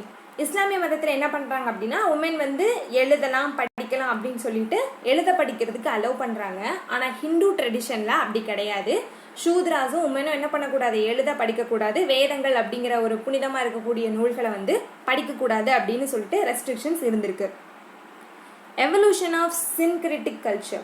The interaction of the Turks with the Indians had an influence in architecture, fine arts and literature. ஒரு tradition வந்து mix ஆகுது, complex ஆகுது அப்படின்னா அது மக்கள் society மட்டும் இல்லாமல் கல்ச்சர்லேயும் என்ன செய்யும் அப்படின்னா அது எக்ஸ்பேண்ட் ஆகும். சுல்தான் Feroz Thuglak was reputed to possess 180,000 slaves, of which 12,000 worked as artisans. அவரோட ஸ்லேவ்ஸில் 12,000 பேர் எப்படி இருக்காங்கன்னா ஆர்டிசன்ஸாக இருக்கிறாங்க, அதாவது கலைஞர்களாக இருக்கிறாங்க, கைவினைஞர்களாக இருக்கிறாங்க. சரியா? His principal minister Khan Jahan Maghul possessed over 2,000 women slaves. உமனை என்ன செஞ்சுருக்காங்க, ஸ்லேவ்ஸாக வச்சுருக்காங்க. இங்கே ஆர்டிசன்ஸ் இவ்வளோ பேர் இருந்திருக்காங்க இங்கே மென்ஷன் பண்ண காரணம் என்னென்னா இதில் நிறைய வெரைட்டி இருக்குது. ஓகேயா? இவங்க வந்து ஸ்லேவ் வந்து மேக்ஸிமம் ஒரே இனத்துல இருந்தோ மதத்துலேருந்தோ வந்திருக்க மாட்டாங்க, இதுலேயே பிளண்ட் இருக்கும். கரெக்டாக? ஸோ ஒருத்தர் வந்து நல்லா பண்ணுறாரு அப்படின்னா அதை இன்னொரு ஆர்டிசனோட ஒர்க்கோட மிங்கிள் பண்ணி ஒரு புது வெரைட்டியை வந்து கொண்டு வருவாங்க. இப்படி தான் கல்ச்சர் வந்து இன்டர்மிக்ஸ் ஆகி புது கல்ச்சர் வந்து உருவாயிட்டு இருக்கும். அது டெல்லி சுல்தானியர்களோட காலத்தில் நடந்துட்டு இருக்கு. ஆர்கிடெக்சர் முக்கியமான விஷயத்துக்கு வந்திருக்கோம். Arch, dome, walls and use of the lime cement and striking Saracenic feature were introduced in India. The use of marble, red, grey and yellow sandstones added grandeur to the buildings. In the beginning, the sultans converted the existing buildings to suit their needs. புது புது architecture இருக்கக்கூடிய டெக்னிக்ஸ்லாம் இந்தியாவுக்கு அறிமுகமாகிட்டு இருக்கு. And first என்ன பண்ணுறாங்கன்னா already existing structure, ஏற்கனவே ஒரு building இருக்கும், அதை அவங்களோட தேவைக்கு ஏற்ற மாதிரி மாற்றிட்டு இருந்தாங்க. பட் லேட்டர் வந்த பீரியடில் இருக்கிற சுல்தான்ஸ் வந்து என்ன பண்ணுறாங்க, புது கட்டிடங்கள் கட்ட ஆரம்பிக்கிறாங்க. குத்புதீன் ஐபக்ஸ் குவத்துல் இஸ்லாம் மஸ்ஜித், இதுதான் என்னது இந்தியாவில் இருக்கக்கூடிய ஓல்டு மஸ்ஜித். சரியா? ஃபஸ்ட்டு இவர் தான் கட்டுறாரு. Situated adjacent to Qutub Minar, Qutub மினாருக்கு பக்கத்திலே இருக்கு. And Adhai Din Ka Jhonpra in Ajmer illustrate these examples. A Hindu temple built over a Jain temple was modified into Quwwatul Islam Mosque. Quwwatul Islam Masjid தான் இந்தியாவோட ஃபர்ஸ்ட் மாஸ்க்குன்னு பார்த்தோம். இங்கே என்ன பார்த்தோம்னா ஆல்ரெடி எக்ஸிஸ்டிங் பில்டிங்ஸை வந்து அவங்களோட தேவைக்கு ஏற்ற மாதிரி மாற்றிருப்பாங்க. கரெக்டாக ஒரு ஜெயின் டெம்பிளை மாடிஃபை பண்ணி தான் இந்த குவத்துல் இஸ்லாம் மஸ்ஜித் அப்படிங்கிற ஒரு மாஸ்கை வந்து கட்டியிருக்காங்க அப்படின்னு நீங்கள் சொல்கிறாங்க. அதாயுதீன் கா Jofra was earlier a Jain monastery. இந்த பில்டிங்கும் என்ன செஞ்சுருக்காங்க, ஏர்லியராக ஒரு ஜெயின் மொனாஸ்ட்ரியாக தான் இருந்திருக்கு. தென் அதுக்கப்புறம் தான் இதை என்ன செஞ்சுருக்காங்க, வேறு ஒரு பில்டிங்கை என்ன செஞ்சுருக்காங்க, மாடிஃபை பண்ணியிருக்காங்க before being converted as a mosque. இந்த மாதிரி கான்ட்ரோவர்ஷியான விஷயம் வந்து டெல்லி சுல்தானியத்துலேயும் சரி முகல் எம்பையர்லேயும் சரி இருந்திருக்கு. ஃபார் எக்ஸாம்பிள் ராம் டெம்பிள் இப்போது கட்டிகிட்டு இருக்காங்க இல்லையா, அதுக்கு முன்னாடி பாபர் மசூதி அப்படிங்கிற ஒரு விஷயம் இருந்தது. பட் அதுக்கு முன்னாடி இருந்த அந்த இடத்துல வந்து ராமருக்கு கோவில் இருந்துச்சு, அதை இடிச்சிட்டு தான் பாபர் மசூதி அப்படிங்கிற ஒரு கட்டடத்தை வந்து கட்டியிருக்காங்க அப்படின்னு சொல்கிறாங்க. இது எந்த அளவுக்கு உண்மை அப்படின்னு சொல்லிட்டு நம்ம இந்த கேஸோட கான்ட்ரவர்சிக்குள்ளே போக வேண்டாம். பட் இங்கே ஃபேக்ட் என்னென்னா, ஒரு ஆல்ரெடி ஏதோ ஒரு ரிலீஜியஸ் சென்டரோ இல்லை வேறு ஏதோ ஒரு பில்டிங் இருந்திருக்கு, அதை டிமாலிஷ் பண்ணியிருக்காங்க ஆர் மாடிஃபை பண்ணிட்டு தான் புது பில்டிங்ஸ் வந்து கட்டியிருக்காங்க அப்படிங்கிறத இங்கே சொல்கிறாங்க. இதுதான் என்ன குதுப் மினார். இது அதோட கேட்வே. ஓகே, அது என்ன சொல்லுவாங்க, அலைதர் வாசா அப்படின்னு சொல்லிட்டு சொல்லுவாங்க. இந்த குதுப் மினார் நீங்கள் பார்த்தீங்கன்னா இங்கே ஒரு ஸ்டோரிஸாக இருக்கா, மாடிகளாக இருக்குது. 1 2 3 4 5 அப்படின்னு சொல்லிட்டு மாடிகளாக இருக்கும். இதை ஒருத்தர் கட்ட ஆரம்பிச்சிருப்பாரு, இன்னொருத்தர் முடிச்சிருப்பாரு. லேட்டராக 4 மாடிகள் மட்டும் இருந்த இந்த கட்டடத்தில் 5ஆவது இன்னொருத்தர் வந்து ஒரு ஸ்டோரி ஆட் பண்ணியிருக்காங்க அப்படின்லாம் சொல்லுவாங்க. நம்ம அதை பார்க்கலாம். இது அந்த கட்டடத்தோட ஒரு மாடி. சரியா, இதோட நுணுக்கங்களை பாருங்கள், எவ்வளோ நிறைய வேலைப்பாடுகள் உள்ளதாக இருக்கும். நமக்கே சில கட்டிடங்கள் பார்க்கும்போது, சில அமைப்புகள் பார்க்கும்போது பிரமிப்பாக இருக்கும் இல்லையா, அந்த மாதிரி ஒரு விஷயந்தான் இது. இந்த பில்டிங்ஸ்லாம் கட்டும்போது கண்டிப்பாக டெக்னாலஜி இருந்திருக்காரு. இவ்வளோ பெரிய தூணை எப்படி ரொம்ப ஸ்ட்ராங்காக நிப்பாட்டியிருக்காங்க அப்படிலாம் யோசிச்சு பாருங்க, ரொம்ப வியப்பாக இருக்கும். ஓகே, இங்கே டெல்லி சுல்தானியர்களை பொறுத்த வரைக்கும் இவங்களோட சமாதிகளும் முக்கியம். சரியா, நிறைய சமாதிகள் வந்து அவங்களோட கட்டிடக்கலையை ரெப்ரசன்ட் பண்ணுற மாதிரி தான் இருக்கும். இது ஃபெரோஷா துக்ளக்கோட tomb. With the arrival of artisans from West Asia the arch and dome began. ஆர்ச்னா என்ன நமக்கு வந்து தெரியும், தாஜ்மஹால் கண்ணில் வச்சுக்கோங்களேன். நம்ம வந்து ரொம்ப டீப்பாலாம் யோசிக்க வேண்டாம். முகலாயரோட கட்டிடக்கலைக்கு இல்லைன்னா இஸ்லாமியர்களோட கட்டிடக்கலைக்கு ஆர்ச் அப்படிங்கிற ஒரு விஷயம் வச்சுக்கோங்க. நமக்கு வந்து இஸ்லாம் அவங்களோட மாஸ்க் இல்லைனா ஏதாவது ஒரு பில்டிங் அப்படின்னு ஞாபகம் வந்துட்டாலே இந்த ஒரு ஆர்ச் ஃபார்ம் வந்து ஞாபகம் வரும். சரியா, இது இஸ்லாமியரோட கலையெல்லாம். தென் டூம்னா அர்த்தம் ஒரு அரைக்கோள வடிவில் ஒரு ஸ்ட்ரக்சர் இருக்கும். மசூதிக்கு மேலேனாலும் சரி இல்லை ஏதாவது ஒரு பில்டிங் மேலேனாலும் சரி இந்த அரைக்கோள வடிவ ஸ்ட்ரக்சர் வந்து இருக்கும். இது எல்லாமே இஸ்லாமியரோட கட்டிடக்கலையை குறிக்கிற மாதிரி தான் இருக்கும். Gradually local artisans also அக்யூர் this skill. இது வந்து இஸ்லாமியருக்கு மட்டும்தான், இது இஸ்லாமியரோட கட்டிடக்கலை. அதை என்ன பண்ணுறாங்க அப்படின்னா, இங்கே லோக்கலில் அதாவது இந்தியாவுக்குள்ளே வந்தாச்சு, ஸோ இங்கே தானே கட்டணும், அங்கே இருக்கக்கூடிய தொழிலாளர்களும் என்ன செஞ்சுருக்க மாட்டாங்க, இந்த மாதிரி இஸ்லாமிய கலைகள் வந்து தெரிஞ்சவங்களாம் இருந்திருக்க மாட்டாங்க. ஸோ அவங்கள ட்ரெயின் பண்ணுறாங்க. ஓகேயா, அவங்களும் இஸ்லாமிய கட்டிடக்கலையில் இருக்கக்கூடிய அமைப்புகளை செய்கிற மாதிரி அவங்களோட ஆர்கிடெக்சரை ரிஃப்ளெக்ட் பண்ணுற மாதிரி ட்ரைனிங் பண்ணுறாங்க. ஸோ இவங்களும் என்ன செய்கிறாங்க, கற்றுக்கிடுறாங்க. Tomb of Balban was adorned with the first true arch and the Al-Haidar Wasa built by Alauddin Khilji as a gateway to the Quwwat-ul-Islam Mosque. இந்த மாஸ்க் இது இருக்கு இல்லையா, இது வந்து என்னன்னா கேட்வே, அலைதர் வாசா. சரியா, தர்வாசா வாசா அப்படிங்கும் போதே நமக்கு வாசல் அப்படிங்கிற விஷயத்தோட கனெக்ட் பண்ணிக்க முடியும் இல்லையா. ஸோ இது வந்து அலைதர் வாசானா குதுப் மினாருக்கு வாசல். இந்த வாசலை யார் கட்டியிருக்காங்க அப்படின்னா Alauddin Khilji. The palace fortress built by Ghiyasuddin, இது வந்து குதுப் மினார். ஆக்சுவலி இது அலைதர் வாசா, இது வந்து ஒரு காம்ப்ளெக்ஸ் தான். சரியா, குதுப் காம்ப்ளெக்ஸ் அப்படின்னு சொல்லுவாங்க. இது பக்கத்தில் தான் குவத்துல் இஸ்லாம் மஸ்ஜிதும் இருக்கும். இது வந்து ஒரு காம்ப்ளெக்ஸ். ஸோ இந்த மொத்த காம்ப்ளெக்ஸ்க்கும் ஒரு கேட்வேயாக தான் என்ன செஞ்சுருக்காங்க, அலைதர் வாசா அப்படிங்கிறத கட்டியிருக்காங்க. The palace fortress built by Ghiyasuddin Tughlaq and Muhammad bin Tughlaq in Tughlaqabad, their capital city in Delhi, is remarkable for creating an artificial lake around the fortress.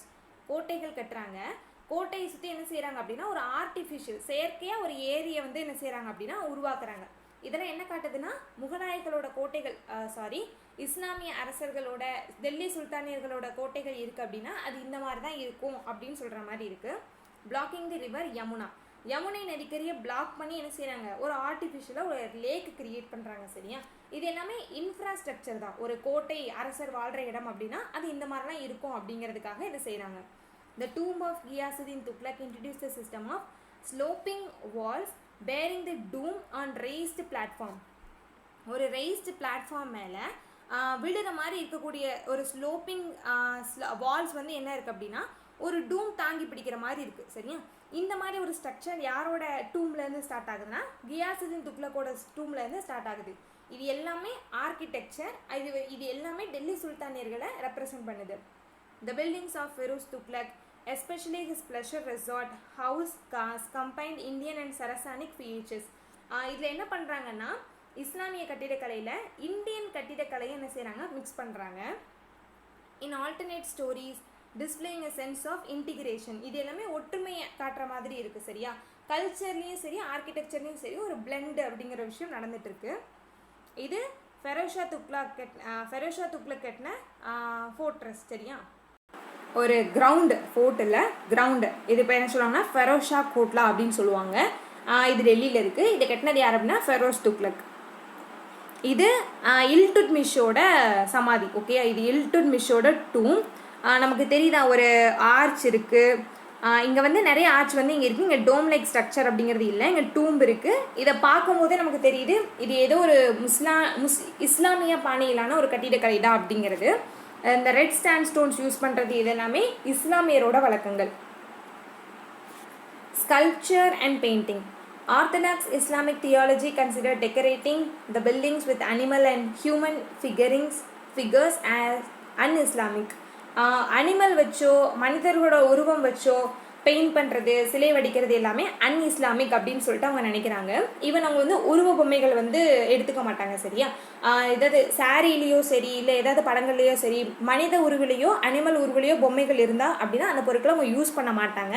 ஏன்னா அது அன்இஸ்லாமிக் அப்படின்னு சொல்லி இஸ்லாமிய மதத்துக்கு அது எதிரானது, இல்லைன்னா அது அவங்களோட பழக்கத்திலே இல்லை அப்படின்னு அர்த்தம். Hence the plastic exuberance of well-carved images found in the pre-Islamic buildings was replaced by floral and geometrical design. இவங்க என்ன பண்ணுறாங்க, ஒரு பில்டிங்கை ஆல்ட்ரு பண்ணி அவங்களுக்கு ஏற்ற பில்டிங்காக மாற்றிக்கிறாங்க. கரெக்டாக இந்திய பாணியில் நிறைய மனித உருவுகளும் சரி அனிமலோட ஃபிகர்ஸும் சரி இருக்கும். அதை ரிமூவ் பண்ணிவிட்டு என்ன பண்ணுறாங்க, பூக்களோட சிலைகள் வடிக்கிறாங்க. அப்படின்னா ஜியோமெட்ரிக்கல் டிசைன் ஏதாவது வடிச்சிடுறாங்க. சரியா, தாஜ்மஹாலோட சுவரெல்லாம் நீங்கள் கூர்ந்து பார்த்தீங்கன்னா ஏதாவது ஒரு ஃப்ளாரல் டிசைனோ இல்லைனா குரான் டெக்ஸ்ட்டோ என்ன செய்யும் அதில் இருக்கும். ஸோ இந்த மாதிரி அவங்களுக்கு ஏற்ற மாதிரி மாற்றிக்கிறாங்க. Arabesque the art of decorating the building with Quranic verses inscribed with calligraphy. நம்ம பார்த்தோம் இல்லையா, குரானில் இருக்கக்கூடிய வரிகளும் சரி முக்கியமான பகுதிகளையும் சரி என்ன செய்வாங்க, பில்டிங்கில் எழுதி வைப்பாங்க. சரியா, இது பேர் அரபிஸ்க். இந்த ஆர்ட்டை வந்து அவங்க ஃபாலோ பண்ணுறாங்க. emerged to provide splendor to the building. Music and dance. Music was an area where the syncretic tendencies were clearly visible. Muslims brought their musical instruments like rabab, sarangi. இங்கே முக்கியமான ஒரு விஷயம், ரபாப் அண்ட் சாரங்கி அப்படிங்கிறது என்ன அப்படின்னா முஸ்லிம்ஸோட musical instruments. Amir Khusrau proclaimed that Indian music had a preeminence over all other music of the world. Amir Khusrau என்ன சொல்கிறாரு, இந்தியன் மியூசிக் வந்து உலகத்தில் இருக்கிற எல்லா மியூசிக்கும் முன்னாடி இருந்திருக்கு அப்படிங்கிறாங்க. சூஃபி ப்ராக்டிஸ் ஆஃப் ஜாமா, recitation of love poetry to the accompaniment of music was instrumental in promotion of music. Bir Pudan, a Sufi saint, was considered a great musician of the age. புது புது இசைக்கருவிகளும் சரி புது புது ராகங்கள் இல்லைனா ஒரு பிளெண்டு மிக்சர் இது எல்லா விஷயமுமே டெல்லி சுல்தானேட்டோட பீரியடில் நடக்குது. ஒரு சூஃபி செயின்ட் இருக்கிறாரு, ஒரு பேர் பீர் போதன். இவர் இந்த காலகட்டத்தில் வாழ்ந்த ஒரு great musician. Royal patronage for the growth of music was also forthcoming கம்மிங். அரசர்களும் என்ன செய்கிறாங்க அப்படின்னா இசையை வந்து ஆதரிக்கிறாங்க. ஃபெரோஸ் துக்ளக் இவர் என்ன பண்ணுறாரு, லேர்ன்டு ஸ்காலர்ஸை வந்து அதிகமாகவே ஆதரிக்கிறாரு, இசை விரும்பியும் கூட. சரியா, evinced interest in music leading to synchronization by translating an Indian Sanskrit musical work Rag Darpan. Firoz Tughlaq என்ன பண்ணுறாரு, சான்ஸ்கிரிட்டில் இருக்கக்கூடிய மெடிசனாக இருக்கட்டும் இல்லை வேறு ஏதாவது சப்ஜெக்ட் சம்மந்தப்பட்ட நூல்களாக இருக்கட்டும் அதை பெர்ஷியனுக்கு டிரான்ஸ்லேட் பண்ணுறாரு இல்லையா. அப்படி டிரான்ஸ்லேட் பண்ண ஒர்க்கு தான் என்ன, ராக் தர்பன். இது வந்து இசை சம்மந்தப்பட்ட ஒரு நூல், அதை வந்து பெர்ஷிய மொழிக்கு வந்து மொழிபெயர்க்கிறாரு. Dancing also received an impetus in the official court. Ziauddin Barani lists the names of Nusrat Khatun and Mihir Afroz as musician and dancer respectively in the court of Jalaluddin Khalji. Jalaluddin கல்ஜியோட அவையில் இருந்த ஒரு டான்ஸரையும் ஒரு சிங்கரையும் ஒரு மியூசிஷியனையும் என்ன செய்கிறாங்கன்னா பாரணி வந்து குறிப்பிடுறாரு. Qutub Minar, originally a 72.5 meter tower, when completed by Iltutmish. அப்போ அதை கட்ட ஆரம்பிச்சது யாரு? Qutbuddin Aibak. Was increased to 74 meters by the repairs carried out by Firuz Shah Tughlaq. இவர் என்ன பண்ணுறாரு? 72 மீட்டர் இருந்த அந்த டவரை 74 மீட்டருக்கு வந்து இன்க்ரீஸ் பண்ணுறாங்க. யார்? Feroz Shah Tughlaq. The minar is facilitated by 379 steps and it is magnificent for the height, balcony, projecting out marking the stories, the gradual sloping of the tower and angular fluttings creating a ribbed effect around the tower. இந்த டவரில் என்னென்ன நுணுக்கங்கள்லாம் follow பண்ணியிருக்காங்க அப்படிங்கிற நுணுக்கங்கள் அது எல்லாத்தையுமே list out பண்ணியிருக்கிறாங்க. இந்த ஸ்டோரிஸும் சரி, இந்த பால்கனிஸும் சரி, அதில் நிறைய ஒர்க்ஸ் இருக்குது. சரியா? ஸோ இது வந்து ஆர்கிடெக்சரலாகவும் சரி, டெல்லி சுல்தானியத்தை ரெப்ரசன்ட் பண்ணுறதாகவும் சரி, ரொம்ப ரொம்ப முக்கியமான ஒரு ஆர்கிடெக்சர், ஒரு லேண்டு, ஒரு விஷயம். Literature. Amir Khusro emerged as a major figure of Persian prose and poetry. Amir Khusro felt elated to call himself an Indian in his Nusipur Nine Skies. Amir Khusro என்ன பண்ணுறாரு அப்படின்னா ஒரு ஃபேமஸான பெர்ஷியன் பொயட் தான். சரியா? அவர் வந்து நிறைய எழுதுவார்.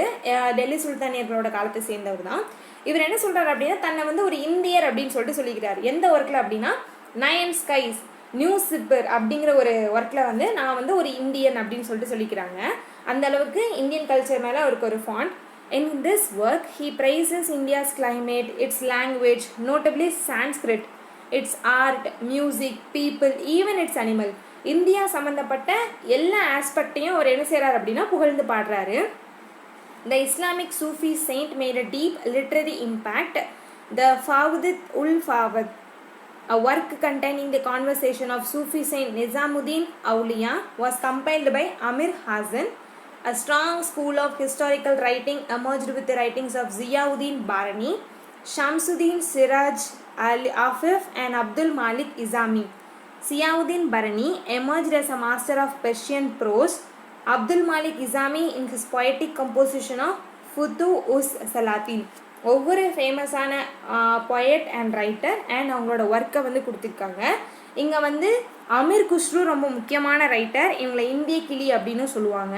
தென் பாரணி, ஓகேயா, இவங்க ரொம்ப ரொம்ப முக்கியமான writer. Records the history of Muslim rule from Ghaznavid period to Muhammad bin Tughlaqs reign. ஒரு கஸ்னாவித் பீரியட்ல இருந்து முகமது பின் துக்லக்கோட காலம் வரைக்கும் வரலாறுல என்னென்ன நடந்துச்சு, யாருக்கு அப்புறம் யார் வருவா அப்படிங்கிற ஒரு பெரிய ரெக்கார்டே என்ன செஞ்சுருக்காங்கன்னா எழுதியிருக்காங்க. யார்? அப்துல் மாலிக் இசாமி.